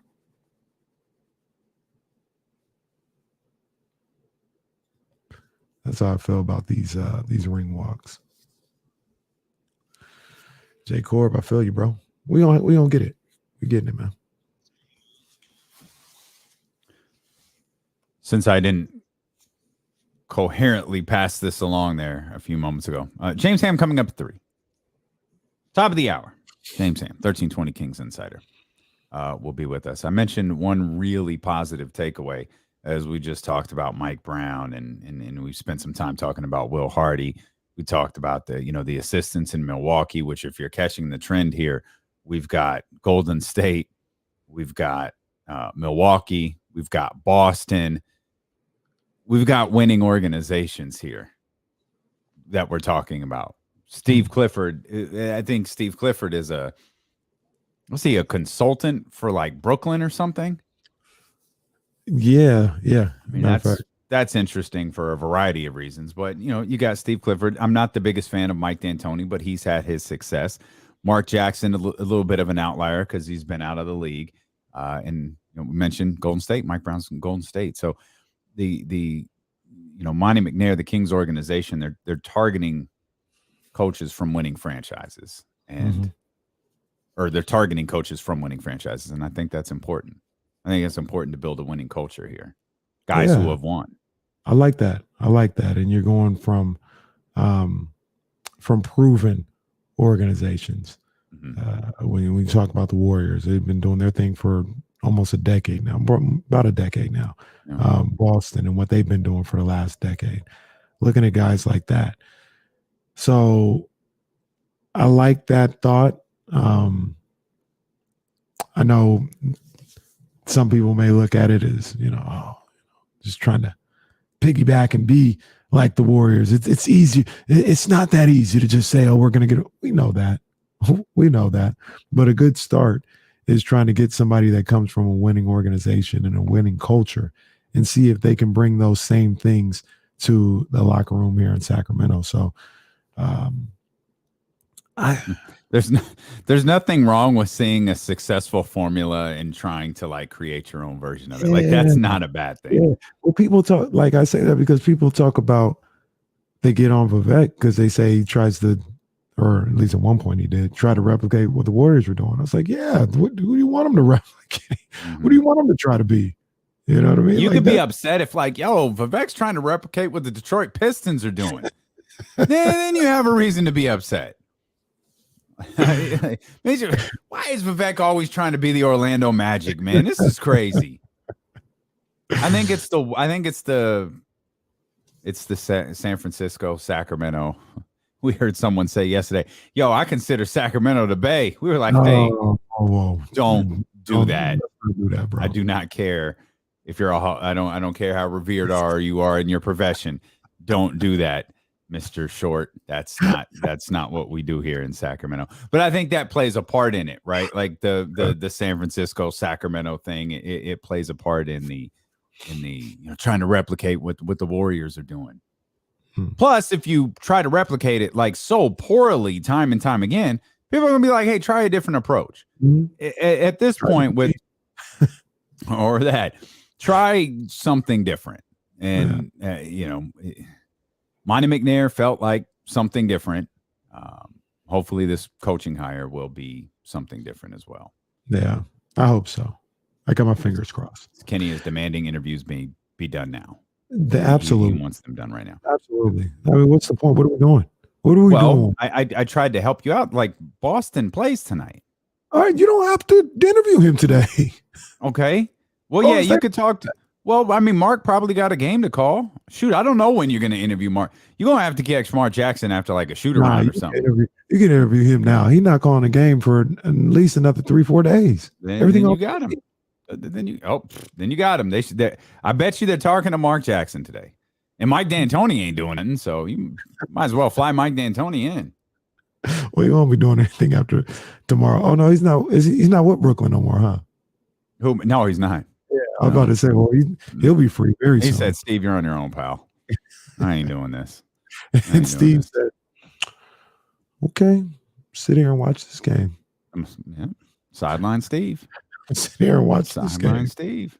It was two. Shoot, if things see, that's why y'all should have been rooting for the Warriors. Get that series over this. But they could have gone to Mike Brown's office and talked to him. They can still go to his office and talk to him. Ain't nothing gonna happen tomorrow. Well, the game's in Golden State, yeah, as well. Ain't nothing gonna happen. It's over. Shoot, the way that for that one. I was going to say, well, the way that they're hiring everybody around them, you think Mike ain't got nothing to do with the game plan. They hire every Golden State Warrior assistant except Mike Brown. Mike Brown do the Warriors got a ring of honor? Because Mike Brown might go up in the assistant category just for longevity. Yeah, man. That was two things I was gonna say. Got to start writing stuff down like I do. No, I got the pen and pad right here. Normally would have, but when it comes to, I will say this: when it comes to all the announcing, that's what I was gonna say. Did you see the other day when Gus Johnson was back? Yeah. What? Yeah. That's his calling. I know he does. So? Yes, basketball is the thing. He didn't do anything spectacular in that game that made me say, anything. But it's just that's where he's supposed to be. I know football. I get it. Probably bigger money, all this higher profile. Definitely you get the bigger money. You get the #1 Fox game every week or whatever. I get it. But basketball, that's where he's in his bag. You think so? Yeah, I like him. I like them both. I think he's an enjoyable listen. Mark Jones, our guy Mark Jones. He had a couple one-liners. Yeah, I heard him on Friday. I think I heard him. He said, what he said.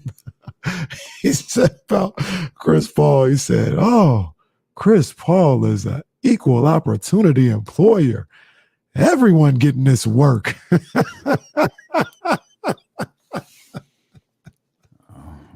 There you have it.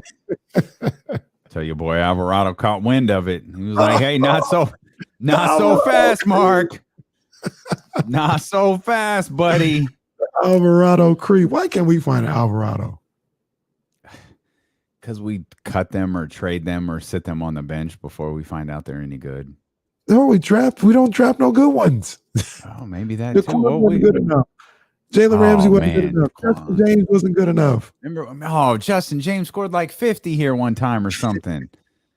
Man, boy, it when you like take yourself out of the Kings world and put yourself in like normal NBA fandom.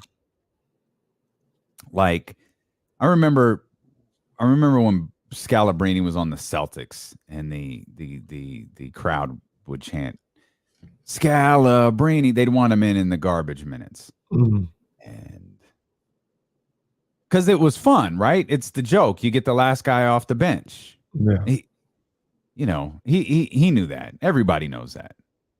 When we do it in Sacramento, it's because we're demanding to see them. Right. Like we're demanding. Right. We want Justin James now. Give us Justin James. Oh. We're just not going to play Neemias Queta 48 minutes tonight. Okay. That's why this organization keeps losing. We'll be treating Queta like Taco Fall. You let guys like Daquan Jeffries go. Shout out Daquan Jeffries. I thought he was going to be. I thought Daquan was pretty good too. Is Daquan? He's got to be in the league. There's no way he's. I don't know, man. I don't know if he's still there. Daquan Jeffries, American professional basketball player who currently plays for the College Park Skyhawks, the NBA G League. College Park. College Park. He signed a 10-day with Memphis this year as one of the hardships and was back in the G League 10 days later. Oh my gosh. Why people be hating on Daquan, man? I had a soundbite for Daquan. Jesse saying we killed him with the soundbite. Yeah, well, that's true. That's what happened. Man. That's what happened. Justin James. I will say this though. I do think they should have kept Justin James around. Especially considering you cut Jalen Ramsey or Jameis Ramsey. Who is that? Hollinger who called him Jameis? Yeah, Jameis. It's Jameis, by the way. Who he was a big fan of. You know what I like there is that Jameis Ramsey. Oh. It's that moment as a host where you don't know what to do. Like, thankfully Kenny was like, oh, he's just young. And I'm like, yeah, that's the problem. His age. That's it. And this was right after Summer League where he was like an absolute disaster through all of Summer League. And he hits us with the Jameis Ramsey take. I'm like, oh God. No, Jameis played good in Summer League. Or what it was California Classic. He was trash. Okay, we were coming out of something where Jameis played bad, which is why Hollinger's remarks were so loud. He was on the verge of me saying like he played well in Summer League. He did play well. Him and Davion played real well in Summer League. They played well together. And he was D'ing up. I didn't think that, he was that guy or anything, but I was like, all right, at least I see something to say he might be 2 years away. Maybe. But he's not. Yeah, but 2 years away from being what? To being able to be on the playing floor. Remember, I would be like, Jameis, he needs this was last year. He needs this season, a summer with Rico, next season of development in the G League, another summer with Rico, and then maybe he can be a bench. Oh, man. But yeah, man, we can't never find no Alvarados, man. Who's the closest thing we've ever had to an Alvarado here? Like in recent memory. Oh man. Is it Metu? I think it might be Metu. I mean, it also depends on how you feel about Damian Jones. Damian Jones has played pretty damn well in his year and a half with the Kings. And it's not like Alvarado's averaging 40. He's just like playing well and doing things, right?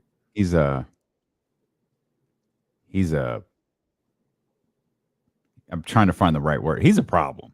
He's a pest. That's the word. He's a pest. Yeah. That Alvarado creep. Boy, when he got Chris Paul with the Alvarado creep, boy. I love when kids. Did you see the Alvarado creep? Like what is that? Oh, I made it up. Like, how would I know what are you talking about? I made up the name, not the play. No, of course, but you didn't tell me what the play was. You just said, "Did you see the Alvarado creep?" I was like, is that a dance move? What'd he do? You said the play. Like, yeah, we saw the play. Like, oh, that's what I call it. Kenny, how the hell am I supposed to know that? That's definitely what they need to call it.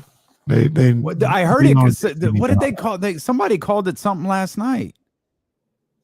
I mean, it might have been the Alvarado sneak or like they called it something. They gave it a name. I don't remember what it was, but yeah, he got all sorts of he was all over the highlights last night, getting Chris Paul a couple of times and just magnifying the bad game Chris Paul had. David brings up a good point. I was like, what was the last time we had an Alvarado? Why can't we ever? What was the last Kings player to be Alvarado? David brings up a good point. Isaiah Thomas, last pick of the draft, turns into an MVP candidate. Not with us, of course, but I guess that's the answer to all of the Kings questions. When was the last time we had ... The answer is probably going to be Isaiah Thomas. When was the last time we drafted? Well, here's one. When was the last time we hit on Isaiah? You could answer any Kings trivia question by saying Isaiah Thomas. Man, I can't believe we let him go. You know what game we haven't touched on?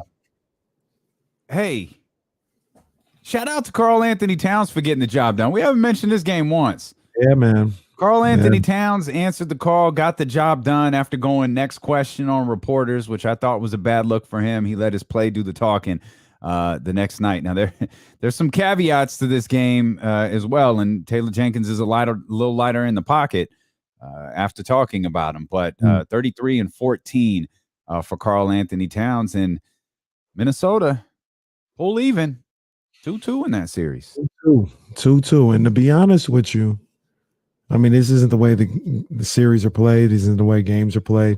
I think Memphis is going to win Game 5. I think they ultimately will win the series as well, but I think they're going to win Game 5. But let's just be real. I mean, no disrespect to Memphis, but they needed a Minnesota collapse to not be down 3-1 right now. They've been outplayed for the majority of this series. And I don't know. What do you think about Minnesota? You think Minnesota is better than Memphis? No, I don't think Minnesota's better than Memphis. But I want to piggyback what you just said. I think Minnesota's playing better than Memphis. And those are two different things, though. Like right now, Minnesota is playing better, and you're right, man. That without that comeback. And of course that changes the dynamic of the whole series. But to me, that Game 4 from Minnesota was huge because we talked about this. How are you going to respond to that? How are you going to respond to that fall off? How are you going to respond to that epic collapse in which everyone was talking about? How are you going to respond, man? They responded. They were composed. Karl Anthony Towns went out there. He was the leader. He was the best player on the Minnesota Timberwolves. And I don't think that that's always the case. That's not a knock on him. That's a praise of Anthony Edwards.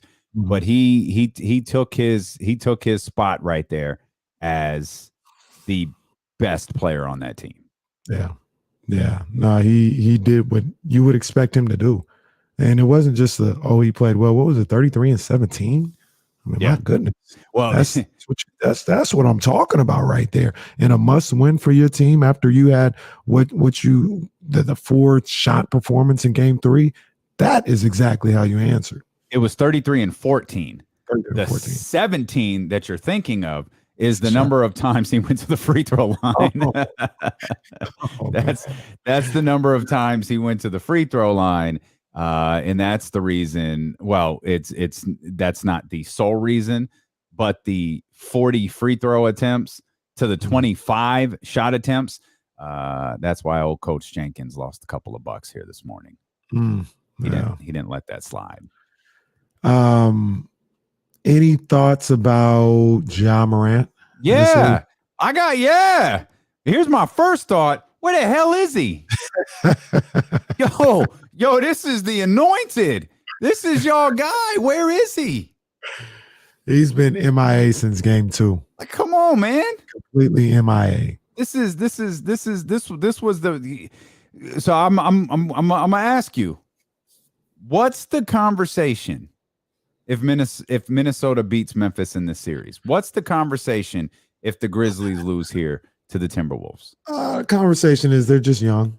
They had to go through some growing pains. But nobody goes from C to A. You know, they got to take their steps. But Minnesota's not like a veteran club, are they? No, I mean, Cat has been around. Okay, yeah. All right. They're more veteran than Memphis, but I mean, your point is still valid. It's not like they lost to the Warriors. Yeah, you know what I'm saying? It's the Minnesota Timberwolves. So, but people love Memphis, and rightfully so. I mean, they're a fun team to watch. They got good young talent. Desmond Bane has been phenomenal in these games. Yeah. So they're just a Ja Morant short from being up in the series. So I think that's what the story would be. It would be, they're young, they're inexperienced, they got taste of real playoff basketball with expectations, and they weren't able to come through. They'll learn from this. Ja ain't gonna catch no heat for this. No, he hasn't played well. I looked up his numbers yesterday. He's still like 20, 10, and 7. Like he hasn't played well, but he's still been effective.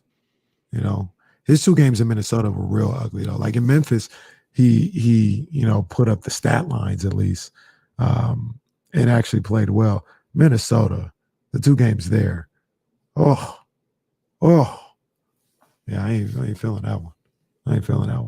And you know what? The other thing, if I was either one of those dads, I don't know if I'm sitting next to it, because I talk a lot of mess.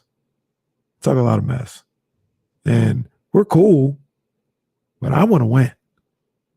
Not saying they don't. I'm just saying it might be hard for me if I was either one of the dads, because I'd be talking crazy. I bug out every time I see Ja's dad. Every time. I just want to ask. I just want to get your attention. Ja's it's Mr. Morant. It's 7:00 on the dot. What are you doing here? Ja's dad said. I had to get that off there quick. Get it out there. Yeah. There were no problems. But yeah, credit to Minnesota for getting the job done. Okay. It's still going to good series. Yeah, we got a 2-2 series there. We got a 2-2 series with Utah and Dallas as well. I guess Rodney King said, "Can we all just get along?" And I guess they listened, because they I love that they get a win. Rudy Gobert plays pretty well, by the way. They get a win, and now there's like these long articles about how reports say that Donovan Mitchell and Rudy Gobert are they're getting along better. So the Mavericks win that game the day before. You still writing that piece? You still posting that joint about how they're getting along now? Man. And you know what else is crazy about that is the biggest play of the series, biggest play of this team's tenure, this particular Jazz team's tenure. After all those stats and all those numbers, Donovan to Rudy for the alley-oop. Donovan to Rudy had the big old play. It was a great pass. Absolutely. It was a great job by them. And, if they do, a part of me feels like it's a little overblown, like whatever beef they may have. Like, I don't think they have a personal problem with each other. They may get frustrated with having to play with each other sometimes, but I think, they like each other as men. But shout out to Donovan Mitchell. If there is something going on in that situation, he did what was best for business. He did what was best for winning. And he coming off that and made the perfect pass and the right pass and got it done. And it seems simple. But Damon, you've been around professional athletes a lot. That's not always the case.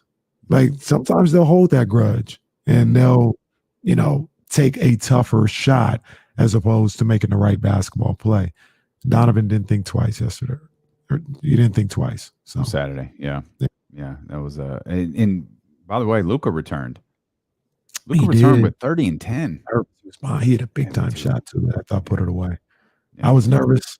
I was like, you look fine. That was a hell of a game. I had lost interest early in this series because I didn't expect Luka to play in it. And the series overall didn't thrill me because I thought Utah, with the soap opera stuff that they got going on, Luka not playing. This has been a pretty decent series to watch. Yeah. It's been fun watching Jalen Brunson, watching his bank account skyrocket in the postseason. Yeah. But this series has been significantly more enjoyable than I thought it would be. What's been the worst series? Is it Atlanta, Miami?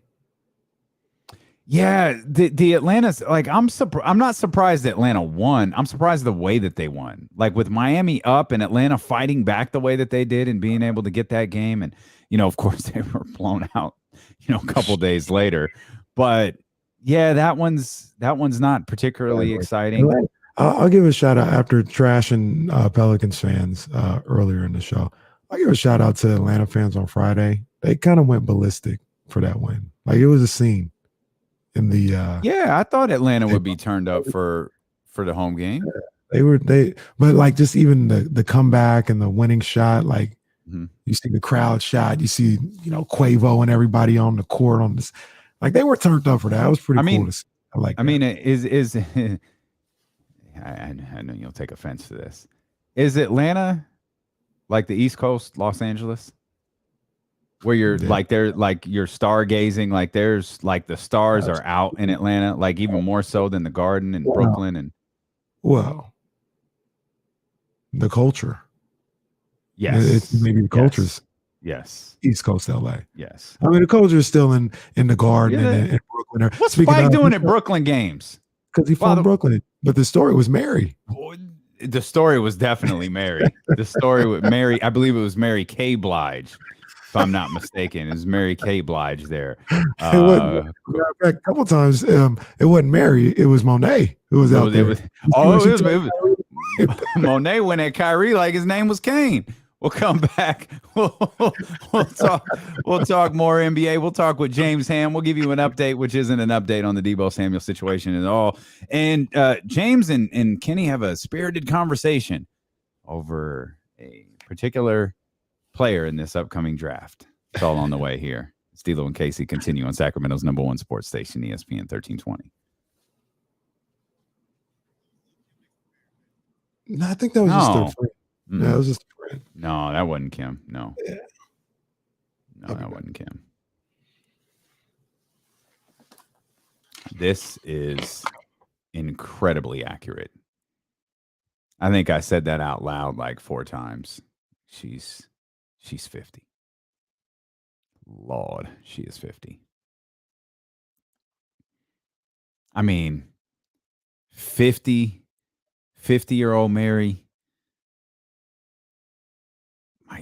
might top 25-year-old Mary. Oh. Mary, goodness gracious.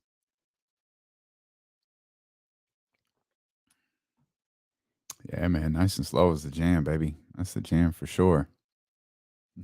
Yeah, I saw the little press conference blurb thing. That was funny. I don't think either one of those guys take themselves too seriously either.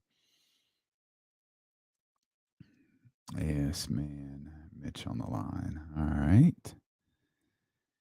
Hey, let's see. Yeah, Memphis a little quiet. They a little quiet in here. I was looking for some of them.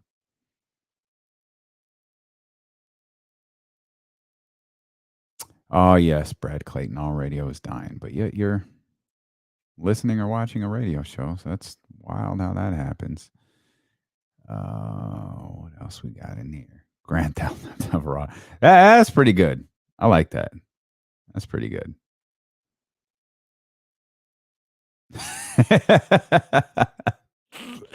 That's funny. Here comes the move. Also, how would we know if we have an Alvarado for never? Well, stop it, Megan. Let's not bring that stuff up. Let's not bring that stuff up.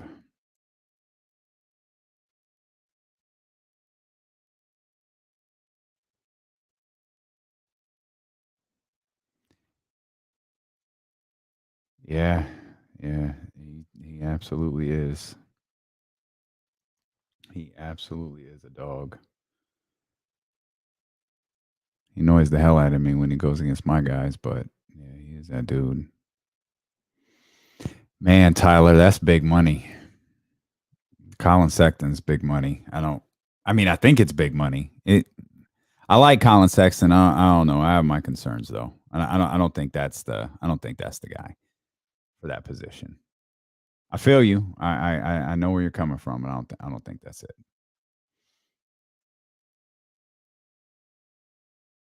Yeah, absolutely. And I feel like Sexton can do a lot of the things that De'Aaron can do. Yeah. Yeah. I hope so.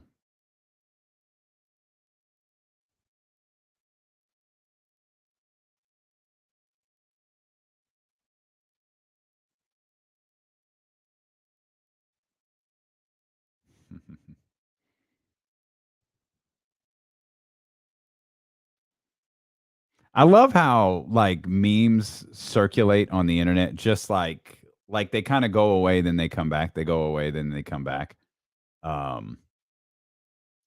Like there's the house party meme out there that has a picture of Full Force and says, "House party really tried to make us believe these three were 17 years old." I've seen this.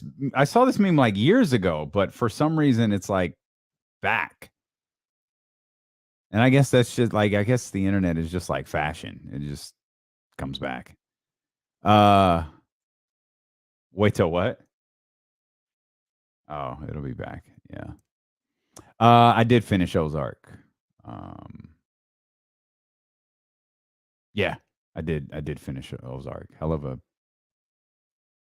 a way to head into the second part of the season. Okay. Two things. Number one, I hear Stephen Brown, he makes a comment in the chatty house. He says there will be no Lil' Kim slander in the chatty house. I had to step away for a second. Who's out here slandering the Queen Bee, the other Queen Bee, Lil' Kim? Who's doing that? Because I'm ready to fight. I agree with Steve. We're not having that. Literally no one. Oh, okay. Just checking. I don't know what Stephen Brown is talking about. There wasn't a single Lil' Kim discussion happening while you were away.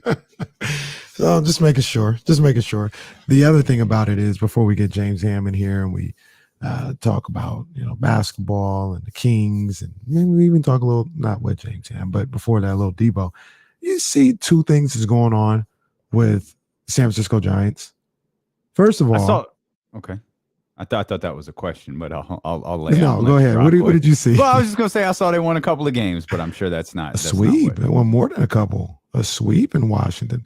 Once again, Giants and Dodgers just continue doing what they're doing from last season. They keep winning games. And remind me. We got to talk. I got to say something about the Dodgers. I feel like you stepped away and you just came back with all sorts of things on your mind. No, I've had this since like 12:30, and I was like, well, I'm not going to bring it up during the break because we might talk about it, and here's the only spot to talk about it. But number one, Giants sweep the Nationals. That's big time. Love seeing that. Yes, sir. I see. Oh, man. I wore that on Saturday at Reese's Little League game. The streets were loving it. Okay. Mm-hmm. Is Reese a Giant? He is a Giant. Oh, my man Braden's a Giant too, boy. That's let's go. Stuff right there. Let's go. That's what I'm talking about right there. Shout out to my boy B. So yeah, they got that. Sunday, the second pitch of the game. Did you see the Nationals? Poor guy on the Nationals threw up. Oh, I did. Poor guy. I meant to ask you about that. I was watching that guy. I had the two screens going on, and I was watching it, and the pitchers that like turns around, and I'm like, What's he looking at? And I saw the guy jogging. Sometimes what they do in these games is like specifically when you have 2 strikes, they move into their shift or whatever. Mhm. So he's jogging. And I'm thinking that's where he's going. And then he just stops in the middle and just throws up right behind the pitcher's mound. Was there a follow-up as to like why he was sick? I didn't see one. Was he nervous? I don't know. He's gonna puke. He's gonna puke. Well, he got taken out of the game. I So it would wasn't hope like so. You throw sit up around and- throwing up. Yeah, So- it wasn't a Willie Beeman situation. They just moved the huddle over. Yeah. It wasn't What that did or they a Donovan do? McNabb situation. Like how? What did they put fresh dirt down? Like what are you doing? I don't think they did anything. Just left vomit there, like in the. Maybe they watered it. Maybe. I don't know. I turned my head for a second. So Well, I don't water know. doesn't do anything except spread it around. Like, don't you had know. to get it out of there. I don't think they did anything, to be honest with you. That's crazy. That's crazy. The other thing about that is, I don't know if you know, guess where and who the Giants are playing today. Did you see this? No, actually, I don't know who the Giants are playing today. They're playing the Milwaukee Brewers today. Guess who Okay. they're playing? They're playing in Milwaukee today. Guess who they're playing? I'm just gonna spoil this for you. I'm not gonna be able to guess the Giants schedule. No, try to guess this. Guess who they're playing tomorrow and where they're playing? Not Milwaukee. No. They're going home to play the A's. They played in Washington Tomorrow? yesterday. Yes. They played in Washington yesterday. Milwaukee today. Why Home are for they the A's playing- tomorrow. Why are they What kind of crap playing? is this? I don't know. That's a fair question. Why are they playing one game? When does baseball ever play one game? I don't know. Giants have had a brutal, well, not brutal, but they haven't had a scheduled off day since 2 Thursdays ago. And you would think Monday, like this today should be the off day, right? Like you were on I think like a 10-game road trip in, 3 cities, 10 games. You got a game before you start a series with the A's. Monday should be your off day, your travel day. No, go to Milwaukee and play a game. Man, How about that? that's wild. Damn Rob Manfred. Yeah, Rob Manfred has a variety of issues. Oh, more. No, remember this. Okay. MLB.TV update. Oh, I saw some good. good stuff on Saturday. Oh, At the 2 screens working with the NBA playoffs, MLB.TV. What a game in Tampa Bay. I think Tampa Bay no-hit Boston for 9 innings. Combined no-hitter. 9 innings. We get in the 10th. They lose that. Give up 2 runs. They're down 2-0 going into the bottom of the 10th. 2 strikes, 2 outs, walk-off 3-run home run in Tampa Bay. And I saw it live because I have MLB.TV. And I also watched the you feel Dodgers. better about yourself because you saw that live? You think that has dramatically influenced your day and your weekend? That moment cost you $140 over the next 5 months? You're happy for that. I watched Dodgers and Padres as well on Saturday night. The Dodgers, That I can understand. yeah, Dodgers in extra innings. Well, Pro 4 with a laser from left field to throw out. I think it was Chris Taylor trying to tag up, and that completely changed the game. Padres ended up winning that game. But here's the other thing about the You're watching this app to justify your purchase for it. I love MLB.TV. It's like when your mom used to buy you a toy. You better use that damn toy every day. Every day. Ask Kenny. That's what Jazz told him. You want $150? You better watch that damn thing every day. You better know every baseball. I better hear you bring up baseball at least 4 times a day on that damn radio show. Well, look here. Aldrin brings up something I was going to bring up. Casey talking about you got to watch some Mets games. That boy Lindor is on fire. I love Francisco Lindor.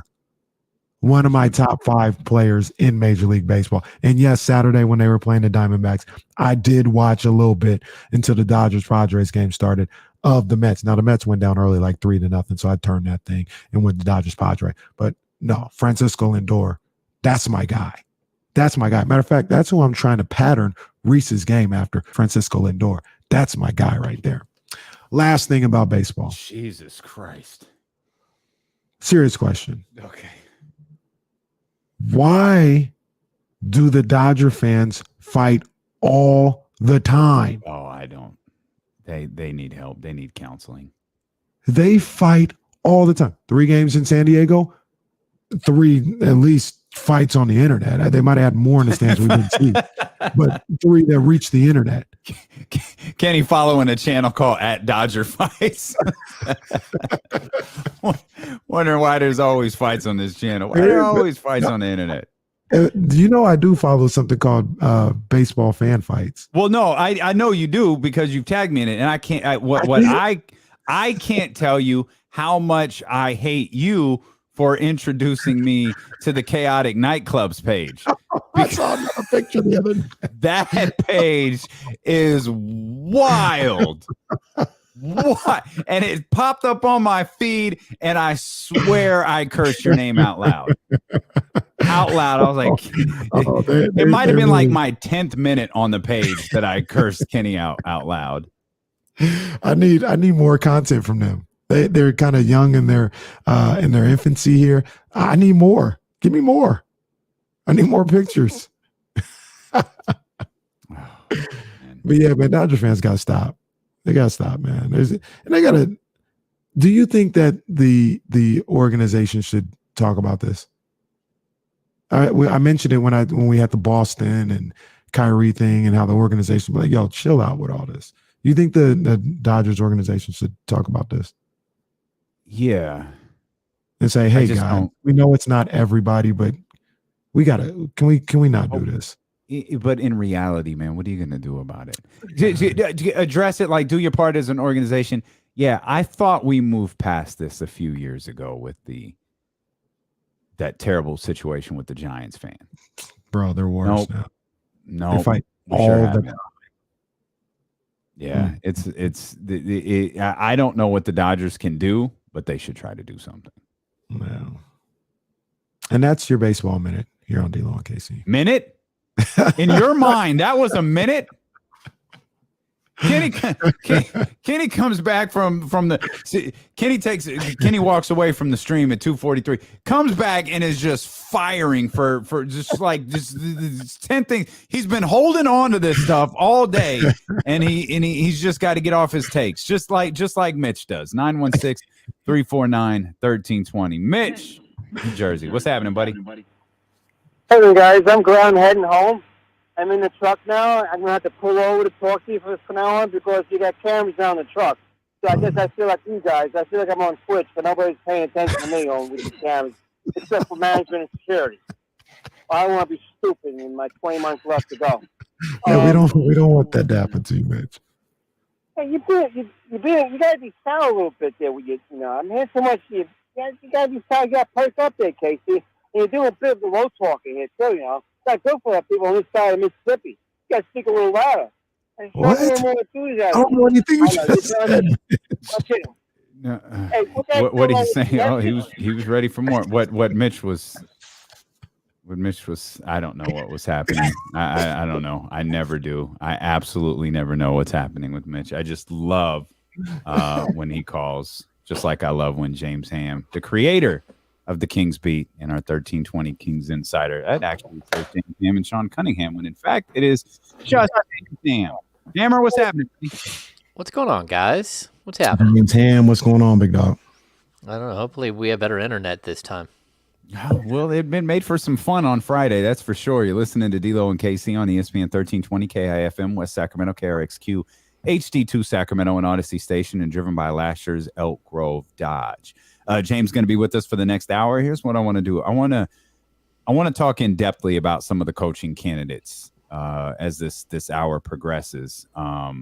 But let's start with the spirited text exchange between James Ham and Kenny Caraway last night that involved what I believe is Kenny's new love here in this upcoming NBA draft.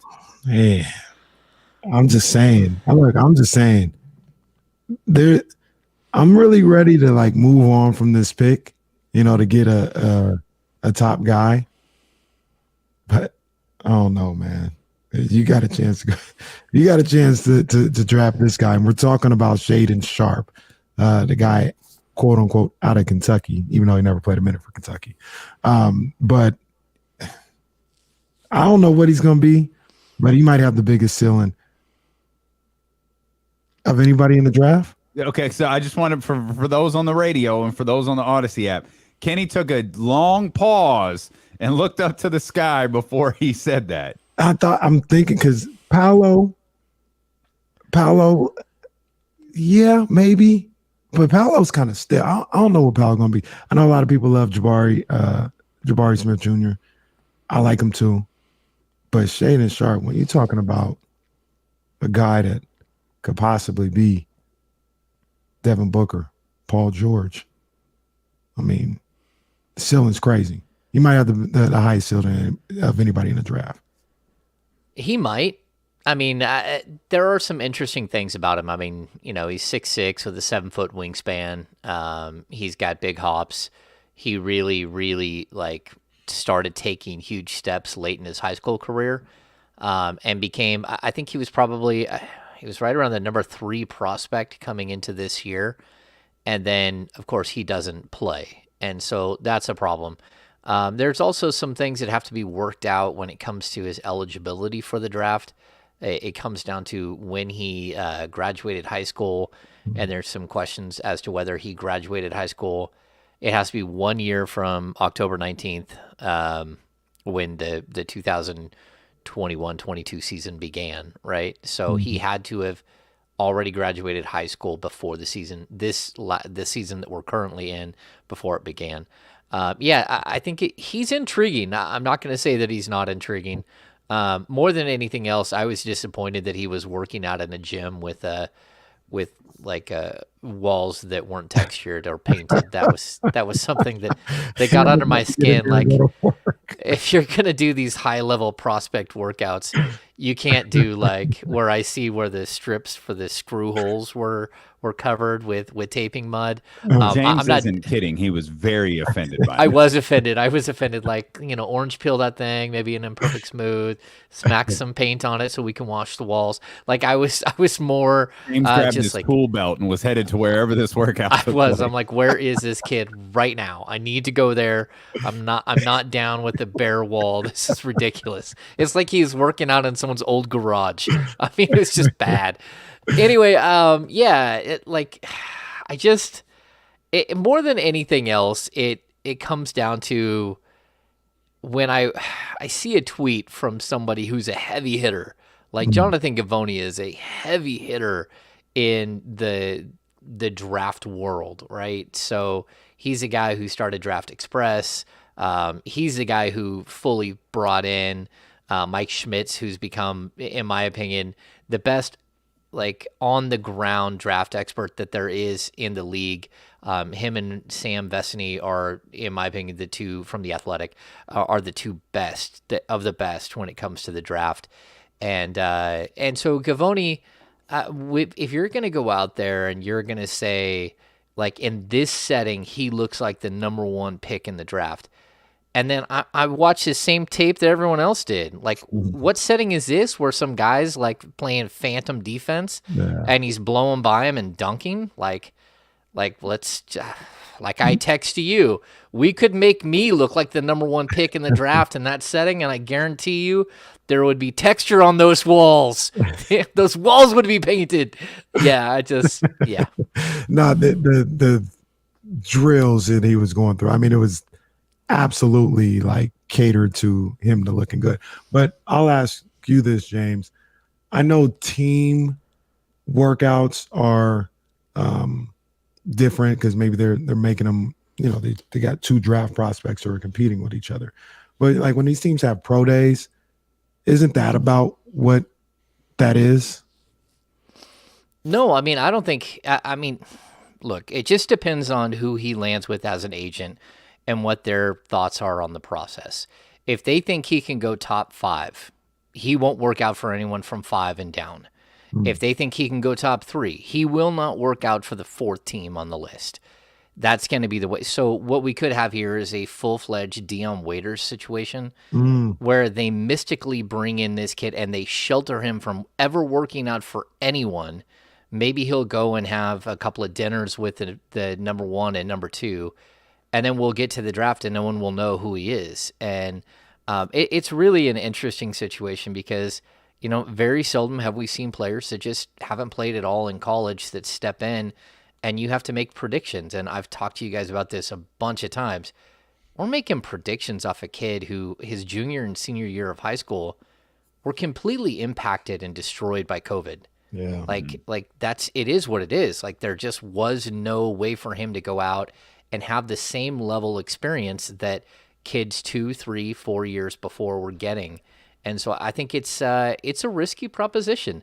I mean, he's a very talented player. His specs are incredible. He's got that incredible wingspan too. I mean, that's what you got to love. It's the +5, +6 inch, wingspan to height ratio. And then big hops, and he really improved as a shooter. It's just, how much experience does he have? How much time do you have to put into him? And I've heard people say, like, there's a possibility for him to go all the way up to number 1. There's also a possibility for him to fall to like number 7, 8, 9, 10 because of the mystery and the mystique of him. And so again, I like what he has as a player. He's probably more of a shooting guard than he is a small forward. And you brought up Devin Booker. I would say he has a better chance at being Mikal Bridges and Devin Booker, but you never know. Like there's, again, it's that length that you're looking at that it just really stands out. If we're talking creeping all the way up to the number 1 pick, this is executives or general managers getting really creative with what they saw, isn't it? Because there just can't possibly be enough actual stuff to evaluate from this young man. I mean, you'd be drafting purely on, we're going to take a risk because we're going to take a massive risk because we really believe this guy is a game changer. Yeah, see, that's where you get into some craziness. And again, I think I'm kind of like Sam Vesney. I was watching something with him. He doesn't believe that there's a tier 1 prospect in this draft. That's interesting. Yeah, and so everyone has a different way of doing tiers, right? So most people, they look at the draft and they start breaking people up into tiers. Sam does a historical tier, so like tier 1 athletes are very, like, they're few and far between. They're, your LeBron is at the top of a tier 1. But, there are players like, just go back over the last 10 years, Anthony Davis is a clear-cut number 1 pick. No questions asked. You can even look, Cade Cunningham is a clear tier 1, and you could possibly even squeeze Evan Mobley into that. Cat. There's been a lot of guys, but at the end of the day, they don't think that there's one in this draft at all. And to me, that's really intriguing because I think Chet Holmgren is one of those players that you don't know about him either. Like, what he can do, what we saw of him as a high school player was stunning. And all of a sudden he gets to, a real true system at Gonzaga, and he's just not getting the same opportunity to show all of the things he did. And it always brings me back to like when Cousins was at Kentucky.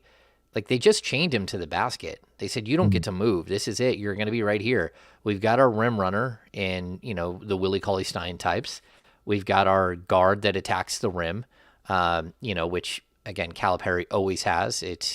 Either it's John Wall or it's, Tyreek Evans or it's De'Aaron Fox. Like, just go down the list. Derrick Rose. It's the same exact type of player. He goes out and he finds specific styles of players. Well, then they get to the pros, and Cousins was the first to show like this, the ability to handle the ball, the ability to pass, all these things, the ability to shoot. He never shot a 3. And then all of a sudden we start seeing the next generation of it with, again, AD coming out of there, and same thing. Pen to the basket, doesn't do anything but, stuff down low. Cat, same thing. And then they get to the pros, and you're just like, man, these guys are so much better. So I think we're going to see that out of Chet, too. I think he's going to be so much better at the pro game than he was at the college game, and he was really good at the college game, too. So I'm intrigued by him. I'm intrigued by Paolo. I'm intrigued by Jabari Smith Jr. But outside of that, it gets a little leery. Yeah, so Terrence brings up Bam Adebayo. Same thing. He was at Kentucky. No one knew he could pass at all. De'Aaron Fox will tell you he didn't know he could pass. Or he'll even say, hey, I've never played with a big man who can pass like Sabonis. Bam is a passer now, but he wasn't when I played with him. Yeah. And so, it really is interesting. Guys who come through, true systems versus guys who are allowed to do just about anything and everything they want to do. It always comes back to me, Ham, that the draft is such a crapshoot. There are no sure things, or the sure things they don't come along as much as people think they do, right? Like they're once every 3-4 years, maybe a guy that you're sure, you draft the number 1 pick in the draft, you're sure this guy's going to be at some point in his career MVP candidate. Those guys don't come along that often, and that's just skill set alone. We're talking about that only, not to mention injuries and situations and things of that nature. So that's part of the reason why I'm always leery about the whole tanking and working through the draft. Like you got to get some things done in the draft, but it's not always just being bad to get the highest spot, because it's such a crapshoot working through the draft. Yeah, I mean, there are so many times that the wrong player has been taken high. I mean, you want to say, the Kings blew it with Marvin Bagley, but I mean, how many other number 2 overall picks have just not been good? Mm-hmm. Like, Darko, Derek Williams, Jabari Parker, like there's a ton of them. Michael Beasley, guys that just, they don't pan out. So the number 2 pick in the draft is often, the scariest one.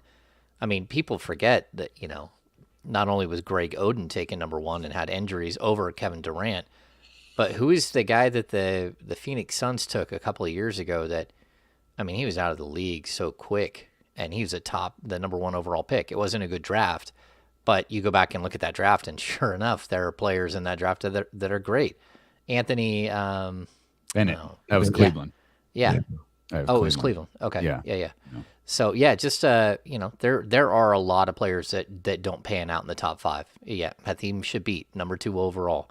Oh, in front of James Harden, in front of number 4 in that draft was Tyreek. Number 7 in that draft, number 5 and number 6 are Johnny Flynn and Ricky Rubio, but number 7 is Steph Curry.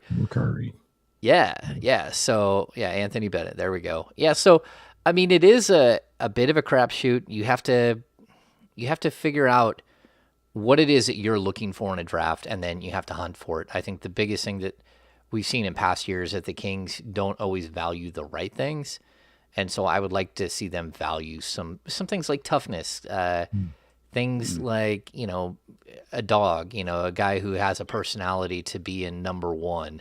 Whether that's a defensive number 1 or an offensive number 1, but a guy who will lead you. Those are things that I think we've started to see them value a little bit more with like the Davion and the Tyrese pick, but not always in the past. Let's kind of stick with that, but we'll transition from players to coaches. There are 3 coaches specifically that Kenny and I have been talking about today. That I want to ask you like a more detailed thought on. First one is Mike Brown. What's your opinion on just Mike Brown overall? Mike Brown, his coaching career, what he's doing now, the pros, the cons, and then his availability, candidacy for this head coaching position. Yeah, I mean, I've always liked Mike Brown. I think he's a good coach. I think he's definitely more on the players coach side of things. He's always been like anytime I've been around him, because I've covered tons of Warriors over the last 5 or 6 years. He's a guy that I think could step in. He's a steady hand, and he's young enough and has enough experience that maybe sitting on the bench with Steve Kerr for 6 seasons did actually help him come through and grow a bunch. And when he gets another opportunity, he'll be ready to really seize that opportunity and take somebody to the next level. You just never know because, again, when coaches have a track record, you can point to where they failed and where they succeeded, and you can kind of dig into why it is that happened. But I also like his successes are with LeBron James. And I mean, I think a lot of coaches would be successful. I think David Blatt was successful with LeBron I'd argue James. he was successful with the Lakers too. Yeah. He coached his coaching career I find just so weird. It's fascinating. He's fired after a 61-21 win season, or a 61-21 record, when LeBron becomes a free agent and Dan Gilbert think this is going to keep LeBron James in Cleveland. He goes to the Lakers. He's 41-25. He's fired 5 games into the next season. And then for reasons known to only him, he takes that horrible job in Cleveland, goes back and winds up coaching them for one singular season and never gets an opportunity to improve that god-awful roster. Yeah, I think a lot of times when you're a coach, you keep thinking it's 1 of 30, it's 1 of 30, and the next one, I'll do better the next one. That's why I think taking a step back and actually, kind of doing this zoom out thing that he's done right here, where, he's taken a lot of responsibilities off of himself by being the number 2 in Golden State. And I don't even know what their titles are there. He might be the number 2, but, you also have Kenny Atkinson on the staff. You've had Luke Walton on the staff who was, again, took over at some point. Like, there's a lot of different guys that have been on that staff. And I think you can learn a lot. If you're there with the right mindset and you're taking it all in, then, those assistant coaching jobs are, they can be as valuable or more valuable to your success moving forward than being a head coach somewhere else. And that's where, like, a guy like Dave Yeager, I think he's doing the right thing by himself right now, not only because of his health issues right now, but because, after going to Sacramento and having some success, but also, getting fired at the end of a 39-win season, he's gone and kind of reset himself as Doc Rivers' lead assistant in Philly. And I think that's great for him. He's got Doc to learn from. He's got Sam Cassell to learn from. There are a lot of you can do a lot by just sitting back and going, okay, how do I do this the next time? So maybe Mike Brown is that guy that comes in and, again, he's been in a good system and he's been able to find success in the past. It's just, you're not going to have some of the star players that he's had throughout his career. And it's not easy to win in the NBA without star players. And I think a lot of guys understand that. And so is he a guy who can get you to the next level? Is he a guy that can get you to, a championship level? That might be the case. But is he a guy that can put the structure in place to get you to that point? And it seems like it would be a no-brainer to say, of course, he can do that. Well, but has he done that? Has he taken on a bad team that's historically bad, that's missed the playoffs for 16 consecutive seasons, and can he grow, put in a structure, put in a system, and build out something over the course of 3 or 4 years that is sustainable moving forward? Or is he more of a guy that comes in and can be there with good players and lead good players to do good things? And, those are 2 totally different coaches. And I'm not sure that, that we know which one of those he is. But for right now, I would say I don't know that he has experience with something like this. I mean, 1 year in Cleveland when the Cleveland Cavaliers are bad, that really doesn't count. That's not feeling it for 3 or 4 years and trying to get someone to grow through something. To your knowledge, though, Ham, like, what has been the issue, if there's any issue with Mike Brown? Has he at least gone on interviews in the last, what'd you say, about 6-7 years? 6 years he's been with Golden State, yeah. Has he gone on interviews, or has there been any interest? Has he been somebody that really hasn't been interested a lot of those years in being a head coach again? Or like, why is he just now popping on the radar as a candidate for a job? Yeah, I don't think he's just now popping on the radar. I think people have known that like he probably is looking for another opportunity, but it's got to be the right opportunity. He knows that because he likely doesn't get another one, right? Mhm. If this one doesn't work out, you don't get another one. So, it's not like the Rick Adelman's the one I always come back to. Like he was so successful in Portland, so successful in Sacramento. People forget how unsuccessful he was in between those two stops with the Golden State Warriors. And then he goes on to have success in again in Houston and have some success in Minnesota. But you don't always get that next opportunity. And I would put him in the bank of guys that you almost consider like retreads at this point, just because he has had a couple of other opportunities. It's not just the Cleveland thing that we can look at where, he was under LeBron. It's also the the non-successful times that he had with Cleveland the second time and the Lakers job. And I don't know. I don't mind him as a candidate at all. I actually think of everyone, he's probably the safest. Like if you look at the rest of the group, if you want to make sure that you're hitting a, solid base hit and you're not just swinging for the fences and you're not just doing something to do something, which I think some of the older candidates would be, I think he might be the safest bet that you have out of all of these guys, but safest bet doesn't mean that he's going to be the most successful, Right. So Do you think they have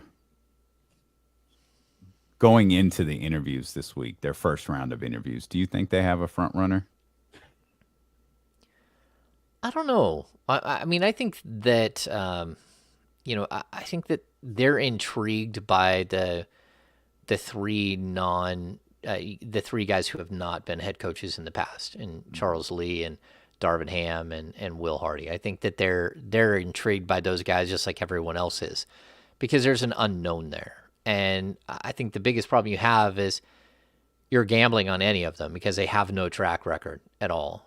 And you could find, again, the next Taylor Jenkins, the next Nick Nurse. I mean, name that assistant that's stepped up and just become great, which we're seeing like one after another right now. Well, there's still a bunch of guys who have just not worked out at all and got fired after a year, fired after 2 years. And you have so much writing on this one. And that's where I think, maybe I could talk myself into very easily Mike Brown. Because, we know how big this one is. Now, I think with some of the other assistants, the other problem is that you're not going to be able to bring in, say, a Mike Brown and then go get a Charles Lee to leave Milwaukee and come in and be a number two. Yeah. Like, that's not going to happen. Like, these seven guys, none of them are going to work for each other, as far as I could tell. Now, if you were, say you're getting a guy like Darvin Ham, or you're getting that's actually like a bit of a relief, by the way.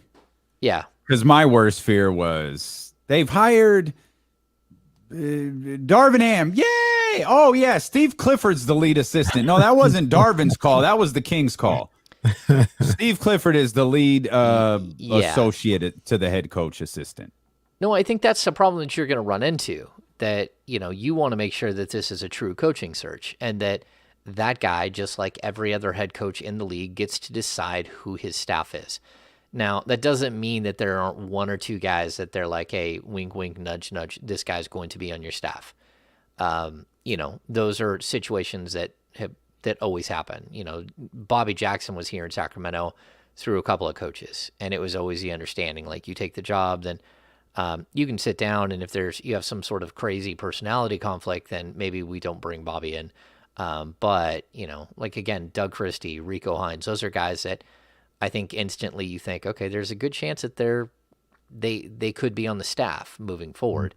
And so, if you were to do something crazy, like bring in a Will Hardy or bring in, Charles Lee, who probably has less experience than most of the other guys, and then bring in a really, really high-level veteran former head coach like an Alvin Gentry type, I think that that's probably a really smart thing to do. Like, whoever is going to take this job, they need carte blanche to go out and bring in their staff. And some of these guys have like a staff in mind because they've been head coaches before, but some of these guys probably need some sort of like push one way, like, hey, let's make sure we get you the best possible lead assistant, someone who has head coaching experience that can help you get through the tough times. It can help you get through if we have some sort of, weird mutiny behind the scenes early in your career because things aren't going well and you're so young and all that stuff.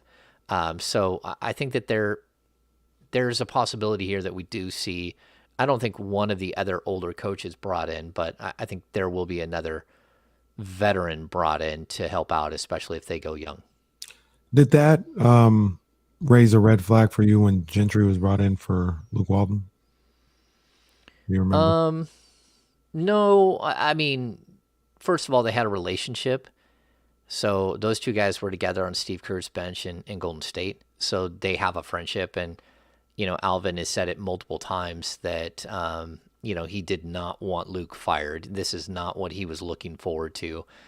He was hoping that Luke just happened. Yeah.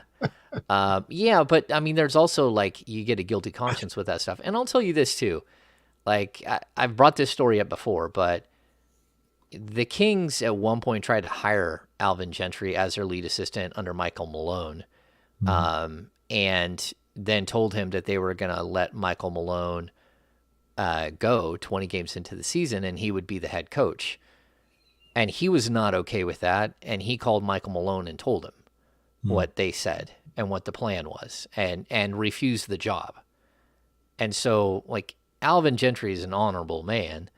He did not come here to take over for Luke Walton. He came here with the understanding that maybe there was a possibility.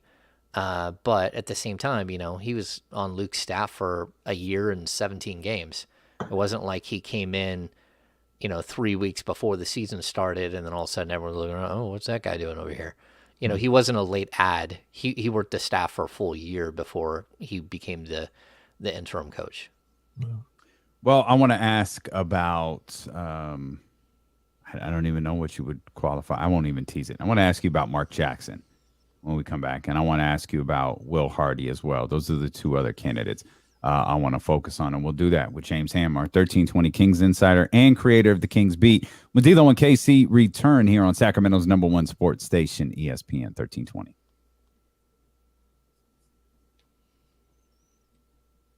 All right. I need to see what this dog is doing. Guys, I need 1 second. Sorry. Yep. No. Oh man, how was your weekend, man? You still like in chill mode? Like you don't have to do too much right now, or I saw you got a mock draft up. Yeah, I mean, mock drafts that first one takes like, I don't know, 10, 12 hours. I mean, mock drafts are brutal, even at just a top 15. Like your first mocks usually take like a full 30 player mock. They can take you 30, 40 hours because you're looking at all kinds of footage and film and really like digging in deep. And, I'm someone who does keep an eye on things, but I'm not like watching every single game throughout the entire season. I go back and I do a bunch of film study afterwards. And then, again, I'm someone who looks for how I compare. Like I look for people's body motion and, height, weight, like their abilities, and I compare them to previous players, right? And that's typically how I build out my draft. I see players pretty closely. So again, go for, like a guy like Tari Eason, right? What was it? LSU, I believe. Tari Eason. I really like him. I think he looks a lot like Josh Smith to me. But I also could see how he could look a lot like Thomas Robinson. And so, there's a fine line between those two players. But one of them was really good and a bit squirrely, and one of them was just flat out bad. And so, but again, like body style, what they can do, the way they stuff a stat sheet, the way that they move, their leaping ability, their swivel in their hips, all that stuff. Swivel in the hips. Yep. Swivel in the hips. Jesse, you all right in there? You a little antsy, a little nervous? Jesse said, I feel nothing. He's confident. He's confident going for the sweep tonight. Yeah. See, I'm going to highlight this one right here. See that? Just watch the shade and sharp video, and I agree with him. Those walls need to be completed. Shameful. Shameful. Oh, man. That's spectacular. Hey, Dane, when we come back, I got a shout out we have to give. Okay.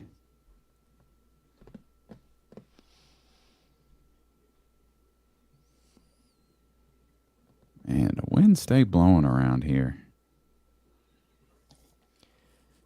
Terrence asked a question about Mike Brown's offensive philosophy. A good coach in the NBA has all kinds. They can handle all kinds of different coaching philosophies because, I mean, when it comes to offense, you usually play to the strengths of your players. So when you have LeBron versus when you have Steph, those are two totally different styles. Yeah, and he was more of a... Wow, Ja won the Most Improved Player award. What? Interesting. What? Over, Interesting, like, who were the other interesting. candidates? I can't remember. I remember Fox Garland was in there. Who? Who? Chris Garland was in there, wasn't he? Oh, yeah. And See, that's a guy I probably would have given. Yeah. Oh, yeah, DeJounte Murray was the other one. And where's Jordan Poole in that? And Wasn't in it. DeJounte Murray. Holy. Wasn't in it. Yeah, DeJounte Murray almost posted a triple-double on the season. I mean, he averaged over eight assists. And Oh, we care about that stuff again. Hang on a second. We're coming back.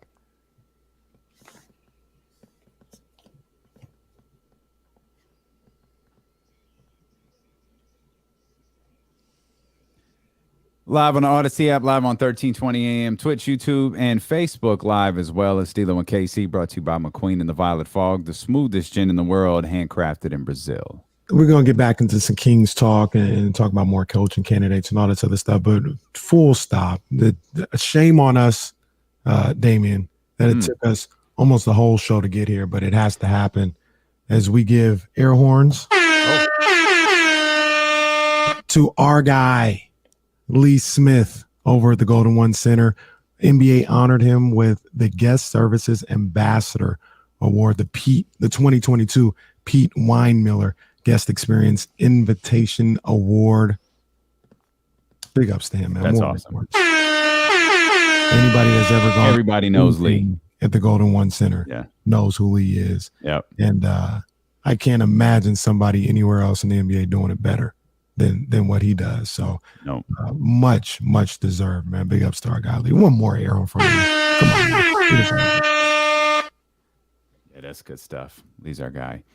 Big ups to Ja Morant, who didn't win an award as big as Lee's, but he did win NBA's Most Improved Player, which sparked a conversation here during the commercial break. But let's get back to the head coaching candidates for the Sacramento Kings. We'll save Will Hardy for last. That's one I'm really anxious to talk to you about. I want to ask you about Mark Jackson, though. Kenny and I, and we've actually limited this discussion on the air. I feel like we had a pretty extensive conversation during a commercial break and before the show started, and kind of felt like, all right, we talked about this a little on Friday. Like, maybe we don't need to bring the Mark Jackson conversation back here, but we were just kind of reading some things during a commercial break. And I know this isn't possible and this isn't the way hiring is done, but what is your opinion on Mark Jackson, the basketball coach? Man, that's really tough. You know what? I'll say this. Like, if he was going to be a coach again, I would have liked to have seen it what's he been out of the game? Like 8 years? Yeah, about as long as Mike Brown. Yeah. Or maybe the same exact time as Mike Brown. I think longer. than Mike Brown. And Mike Brown has at least been an assistant the whole time. Mark Jackson hasn't been an assistant. He hasn't been sitting there learning. He wasn't an assistant for a long time before he got the job the first time. So there's a huge experience gap there. And if all you're going for is like a leader of men, like mentality, and someone who can give the rah-rah speech, I think Mark Jackson might be like a good fit. But I'll tell you this very distinctly. When the Kings hired Michael Malone the first time, when they hired Michael Malone when Vivek took over the team in 2013, right? That was because Vivek was in Golden State as a minority owner for the previous few years and was very clear that he believed, as well as plenty of others, that the X's and O's and the defensive improvements and all of the things that you were seeing on the court that were positive were Michael Malone. They were not Mark Jackson. That Michael Malone was the best assistant. He was the best lead assistant considered in the NBA at that time. And that's why they went out and got him, because they thought he would be a great head coach, and then they weren't patient with him, and that's a whole nother story. But that's my point, is that we're not sure, like, what is he as a basketball coach? Is he a good coach? Is he an inspirational guy? Or did he, basically luck into a very young and up-and-coming team and have a really good assistant next to him? And, there are too many things out there. This job can't just be about basketball at the end of the day. It can't just be about, like, an X's and O's thing. No, I understand that. I understand that completely. I think my gripe started to become is people, like, we dismiss the fact. I think Mark Jackson was a good coach. I think there's enough that shows Mark Jackson was a good coach. Like, I read something earlier. It was, he had a team that had Steph, Clay, Draymond, all of these players on it. It's like, yeah, they weren't Steph, Clay, Draymond, or all those players before Mark Jackson coached the team. Like, let's not pretend like they were I can't remember the exact numbers. We had them earlier. It was like a 27-win team into a 51-win team. Oh. Will Z had the numbers that said they went from 27th in defensive rating to 4th. Like, we can't just dismiss that because we don't like the guy. I'm not saying he doesn't have his faults and there aren't problems with him. I'm just asking for people's opinion of him as a head coach, not as a person, not as a religious guy, not as anti-LGBT, none of that stuff. I'm asking people's opinion as a coach, and I don't feel like people can give it to me. Yeah, well, and I think that's where I go with the Michael Malone thing. It's that I can't even tell you that those were his X's and O's. That the fact that they improved that much, I mean, Michael Malone has gone on to prove to be a very, very good coach that has improved defenses in the past, who has also shown the ability to have a really good offensive team, who's shown the ability to bring along players like Jokic, who is a second-round pick, right, and help turn him into the reigning MVP. Like, I think you can't discredit, and again, this is not hindsight. This isn't like years later. I'm talking about at the moment in 2013 when they hired Michael Malone.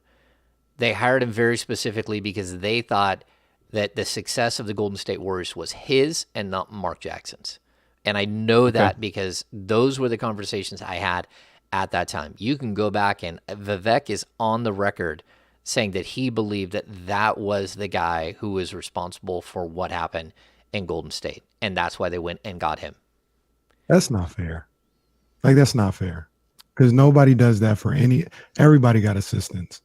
Everybody has assistant coaches that have roles that they excel at. Like, at the very least, even if all the basketball stuff is all on Michael Malone, Mark Jackson doesn't get any credit for allocating that responsibility to him, to a guy that knew better than him and let him do all that. Like, I don't know how good he is, and I don't think he'd be a good fit just in the big picture for Sacramento. I'm not advocating for him to get this job necessarily, but I think people are being really, really unfair. No, they're being lazy. They're not being unfair. They're being lazy because no one's providing reasons as to why no one's providing basketball. Oh, this is a terrible idea. Why? Explain to me why he can't coach. Tell me why he can't be a head coach. I think that's laziness. Why is it so hard for people to just say he's a good coach? I don't like him. He's a good coach. I don't like him. I don't want him here in Sacramento. I don't think everything else that comes with him meshes or whatever. But you know what? He knows basketball. I can't take that away from him. I just don't think this is the place he needs to be. I don't think that's hard to say. And I'm good with that. I get what you're saying, but at the same time, we're talking about a guy who was a head coach for 3 seasons, and again did not have any experience as an assistant. Right? He's a guy who got a job, came out of the television booth, got a job, and then went back to the television booth. Like, this isn't 2013. The game has changed remarkably, and sure, he's been sitting there watching it change, but he hasn't been coaching. He hasn't been part of the coaching culture, the coaching symposiums, the conversations that coaches have, the training that these guys go through. He didn't do the training before, and he didn't do the training afterwards. And if he is a guy that can stand up and do the rally cry and get everyone to run through a brick wall for him, that's part of coaching. I'm not saying that it's not, but I don't think you would have to try to replicate what he had before, which is an incredible lead assistant who did do a ton of the work. And so while I think that there's a possibility that he would be a good fit with some teams, I agree with you. I don't think it's Sacramento. You have to be able to have a system and a culture that you can put in place. And it's not just a system for winning a certain amount of games. It's a system for developing players, from everything from top to bottom. And that's what the Kings have been lacking this whole time. They don't have the basic structure in place. And I'm not going to risk this job in particular on a guy who has not done the job, who didn't do the job before he got a chance, got ran out of town, and even though he put up 51 wins and has never gone back to coaching or got another opportunity again, partially because of things that happened then, partially because the game has moved on from him and to other coaches. And so again, while Mark Jackson has been in the booth this whole time, a guy like Will Hardy has been learning from the greatest coach the game has ever seen in the modern era, in Greg Popovich. He has learned, not only has he been learning from the greatest coach, he's also been learning from Mike Budenholzer, who was an assistant under Pop for 17 years. He's been learning under James Borrego, under all of choose all of these coaches that have gone on, the Brett Browns of the world, James Borrego, Emi Udoka. How many coaches have come out of that system and gone on to go be successful?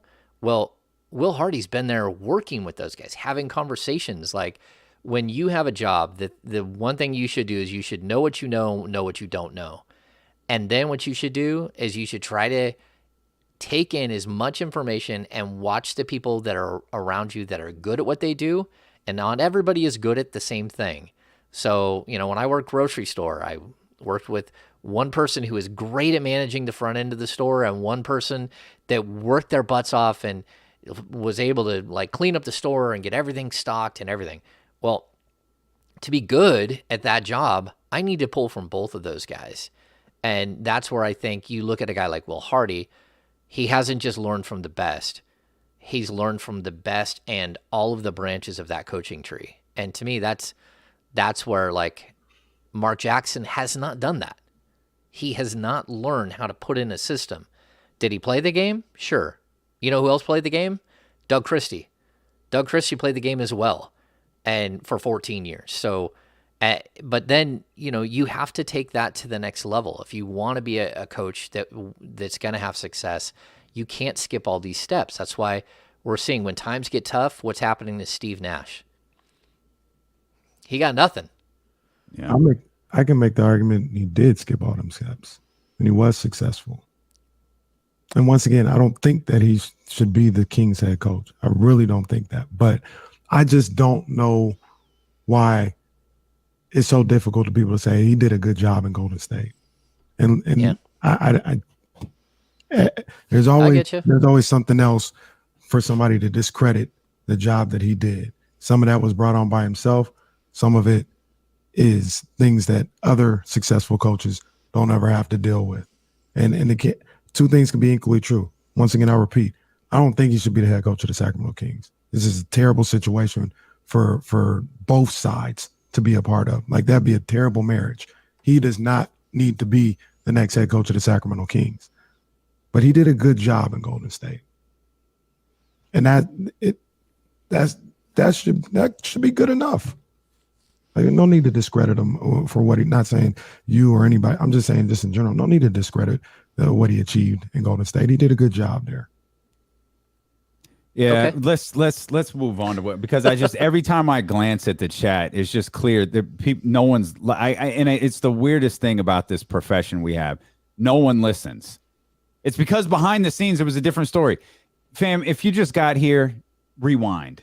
Like, because everyone wants to talk about the behind the scenes stuff when we were specifically trying to talk. We recognize the behind the scenes stuff. We probably know more about the behind the scenes stuff than we're letting on to know. That's not what we were talking about. But framing him as a bad coach is silly. I want to stick with Will Hardy. You brought him up. Let's talk about him. I talked to a couple of people this weekend about him, James, and maybe it's because of his length of time with the San Antonio Spurs within an organization and kind of how he just ingrained himself. And I've read different things about how he's been able to ascend and be so young but be in the league so long. It was like they were transparent. They gave me access. Like, they let me be a part of game planning sessions and film planning sessions. And the comp, if you will, that came up in two separate conversations was Eric Spoelstra. And I know Eric Spoelstra's got rings and he's got a lot of acclaim, but what I look at Eric Spoelstra is I look at a guy who's, I think, the second most tenured coach in the league next to Greg Popovich. Like, he's been around a long time. He's been with that organization a long time. And when I heard that as a comp, I got pretty excited about it. Yeah, he's a guy that started at the bottom. He came in as an intern out of college as a 22-year-old. And didn't know if he would get more than the 1 year, and actually didn't expect to get more than 1 year. Then he was invited to be in the film study room and got a job working in the film room there and spent years doing that. I think he coached their summer league team three times as a head coach. Look, I think that there's something that, like, how is San Antonio so successful? And it's something, it's mystical. Like, how are they so successful? How does every coach that come out of there, almost every single one of them, find some sort of success? Even if it's a guy like Brett Brown, who gets put in the worst situation possible with just a franchise that wants to lose every game and strips down every single thing that he has. Every time they drafted someone, they sat him for a year. Like, he didn't even have time to, like, get these guys on the court and actually work with them. So look, it's because there is structure in place. And I keep saying that. And again, Pop is a military guy. Like, he runs a really tight ship. I watched a clip this weekend with Will Hardy, and it was a coaching symposium where he was on with two other, one other NBA assistant and one other college coach. And young coaches trying to get into the industry were asking him questions. And they finally got to him like an hour and 26 minutes into the video that I'm watching.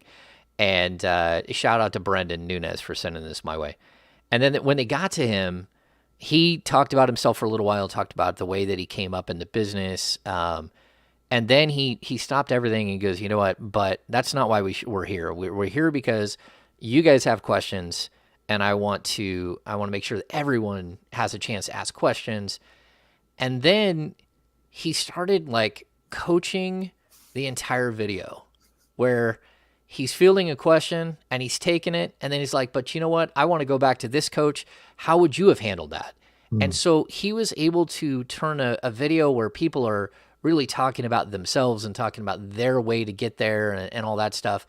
And he turned it into a conversation where everyone felt involved and inclusive. And I thought to myself, he literally is showing you how to build a culture without even telling you how to build a culture. He told you also how to build a culture, but he was building a culture on this video in front of you. And it was like, okay, this is impressive. And then they asked him things like, hey, what's the biggest thing you learned from Pop? He said, be honest. Be brutally honest. Tell these guys exactly. If they're not good enough, you need to tell them they're not good enough. If you need them to do this, this, and this, they're not good enough. I was so impressed with, I came out of it, like, I was already really intrigued by him. I came out of it with even a bigger appreciation for who and what he can be. He might not work out in the first time. I mean, that's always a possibility. He's so incredibly young that it's possible that people look at him and go, yeah, I'm not going to do this. I'm not going to buy in 100%. But there's also a possibility that you catch lightning in a bottle and he's the guy that, again, takes the Spurs mentality and brings it to your building, builds the culture, doesn't put up with the garbage, shoves all that stuff out to the side and takes his franchise to the next level. So I'm intrigued. I'm intrigued about the X's and O's, but I'm really intrigued about the personality and what he can bring to an organization. Not as a rah-rah guy, as a guy that demands consistency, that demands accountability. And if he can pull it off, he's going to be brilliant. He can be Sean McVay. When you talk about being a young guy, just having the foresight to be able to do things, it sounds like him. Before we get out of here, it sounds like he's just got a PhD around winning basketball and winning formulas. Being around it. Would you guys say 11 years in the league, and I think there's virtue in being at every level, right? Like you be a coffee boy. And then work your way up to film assistant. Get media jobs, yeah. Oh, my bad. You said my bad. You said coffee boy. I thought you was talking about a mean. That's my bad. But I think there's virtue in seeing winning organizations at every single level and seeing the consistency of how things are done at every level and why they are successful. I when you talk about him, I hear a lot of that from him. Yeah, I mean, you're talking about a PhD, but like the highest level PhD that you could possibly get. And again, just look at all the coaches he's worked with there. It's not just Pop. I mean, Ettore Messina, like for years, he was there. I mean, like he has worked with some of the greatest coaches in the game. Like he sits there, Mike Budenholzer, all of these guys, and he's learning from all of them. He's taking pieces from all of them. And, not everyone gets that opportunity. And one other thing that the Spurs do, it's a Pop thing, which I really hadn't heard before. He won't let you promote. This is crazy. He won't let you promote to a new position until you have your replacement trained. Until you find the replacement, train them, and have them up to speed and ready to take on your job. Then you can go to the next level. But until then, no. You're going to work that job until you can get someone as good as you were to take that job, and then you get to move up. And, I mean, that's something that, like, the Kings can't even fathom what that means. Because there ain't nobody who's been there longer than 2 years, like 3 years. Nobody. And that's just, like, you want to build something, that's how you build something. That's how you build a culture. That's how you build character. It's how you build a system that can withstand anything.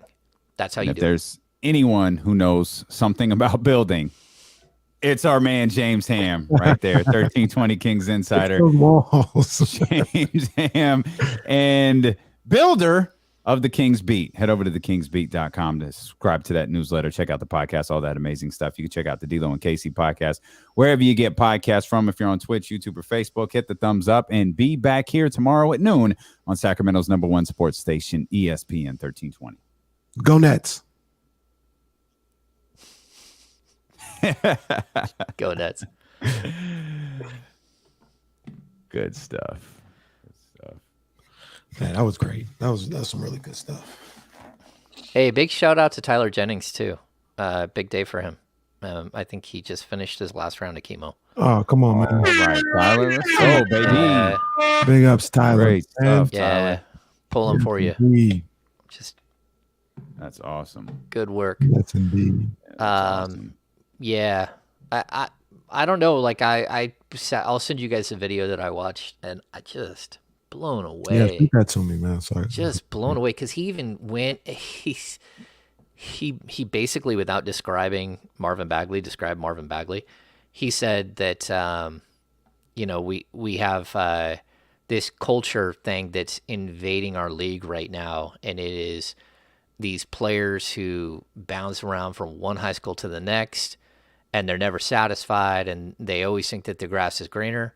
And then we have these players that, that there's always something wrong. He's like we lost the rub some dirt on it and get out there and play mentality that, that we all grew up playing in sports. And, he literally is describing Marvin Bagley to a T. And it was in one thing that he was talking about, but both of those things are like huge issues that that's Marvin Bagley in a nutshell. Like he's a guy that the ticky-tack injuries, he's never had outside of the broken thumb and the broken hand, he's never had a structural issue at all. And he missed 63 games without, and 40 something of those were not something that you could really put a finger on. And I think some of the league allows that. And then other guys are like, look, man, you gotta play. Your teammates are counting on you. And yeah, lots of good stuff, like all kinds of stuff that I think that that like you can take away and are applicable. That and again, just the way that he converted it into a conversation to me showed you that okay, this guy gets it, and he's so young, but he fully gets it. So yeah, he's my leader in the clubhouse right now. But yeah, he's the one that I've kind of fallen for a little bit here. He's the one that has me most excited. Wonder if there's any pieces like that on I always forget Charles Lee. Yeah, Charles Lee. Yeah. Charles Lee and yeah, I hope so too. I'm gonna keep digging and stuff. I think again, it's one of the issues that you have in these situations that some guys they always get asked to do stuff like this and other guys don't, so you don't get to see the other side of them. So we really do get to see, like you watch Darvin Ham when he got to coach the team, and he's considered one of the top assistants in the league without any question. But when he got to coach the team, he had 9 minutes of film where he's answering questions from the media. But I think Budenholzer was out, either COVID or something. Like there was a reason why he was there. Anyway, it goes to like the equitable split in the world where some people do get opportunities to talk and show you the other side of them, and just other people don't. And so, yeah. I think part of it, like Will Hardy said in this, he says, I never say no. I always say, okay, yeah, I'll do that. That's fine. I'll go talk to people. I'll go work with young coaches. I'll go, he's like, I never say no. And he's like, and all of this comes at like great personal sacrifice. Like you give up so much of your time in your life to just say yes and to, make sure that you're being part of a larger community whether it comes to like growing young coaches or whatever. But yeah, I'm impressed. I don't know. We'll have to see what it is that what they're looking for. So yeah, let's get this series over with today. Yeah, man. Send Brooklyn home packing. Oh no, I was talking about Philly, but okay. No, we can get them both over. Get them both. Wrap. Yeah. Thank y'all for hanging out. Thanks to those who listened. Love those that don't. Congratulations again, Tyler. And yeah. All right. Love y'all. See y'all tomorrow. See you tomorrow.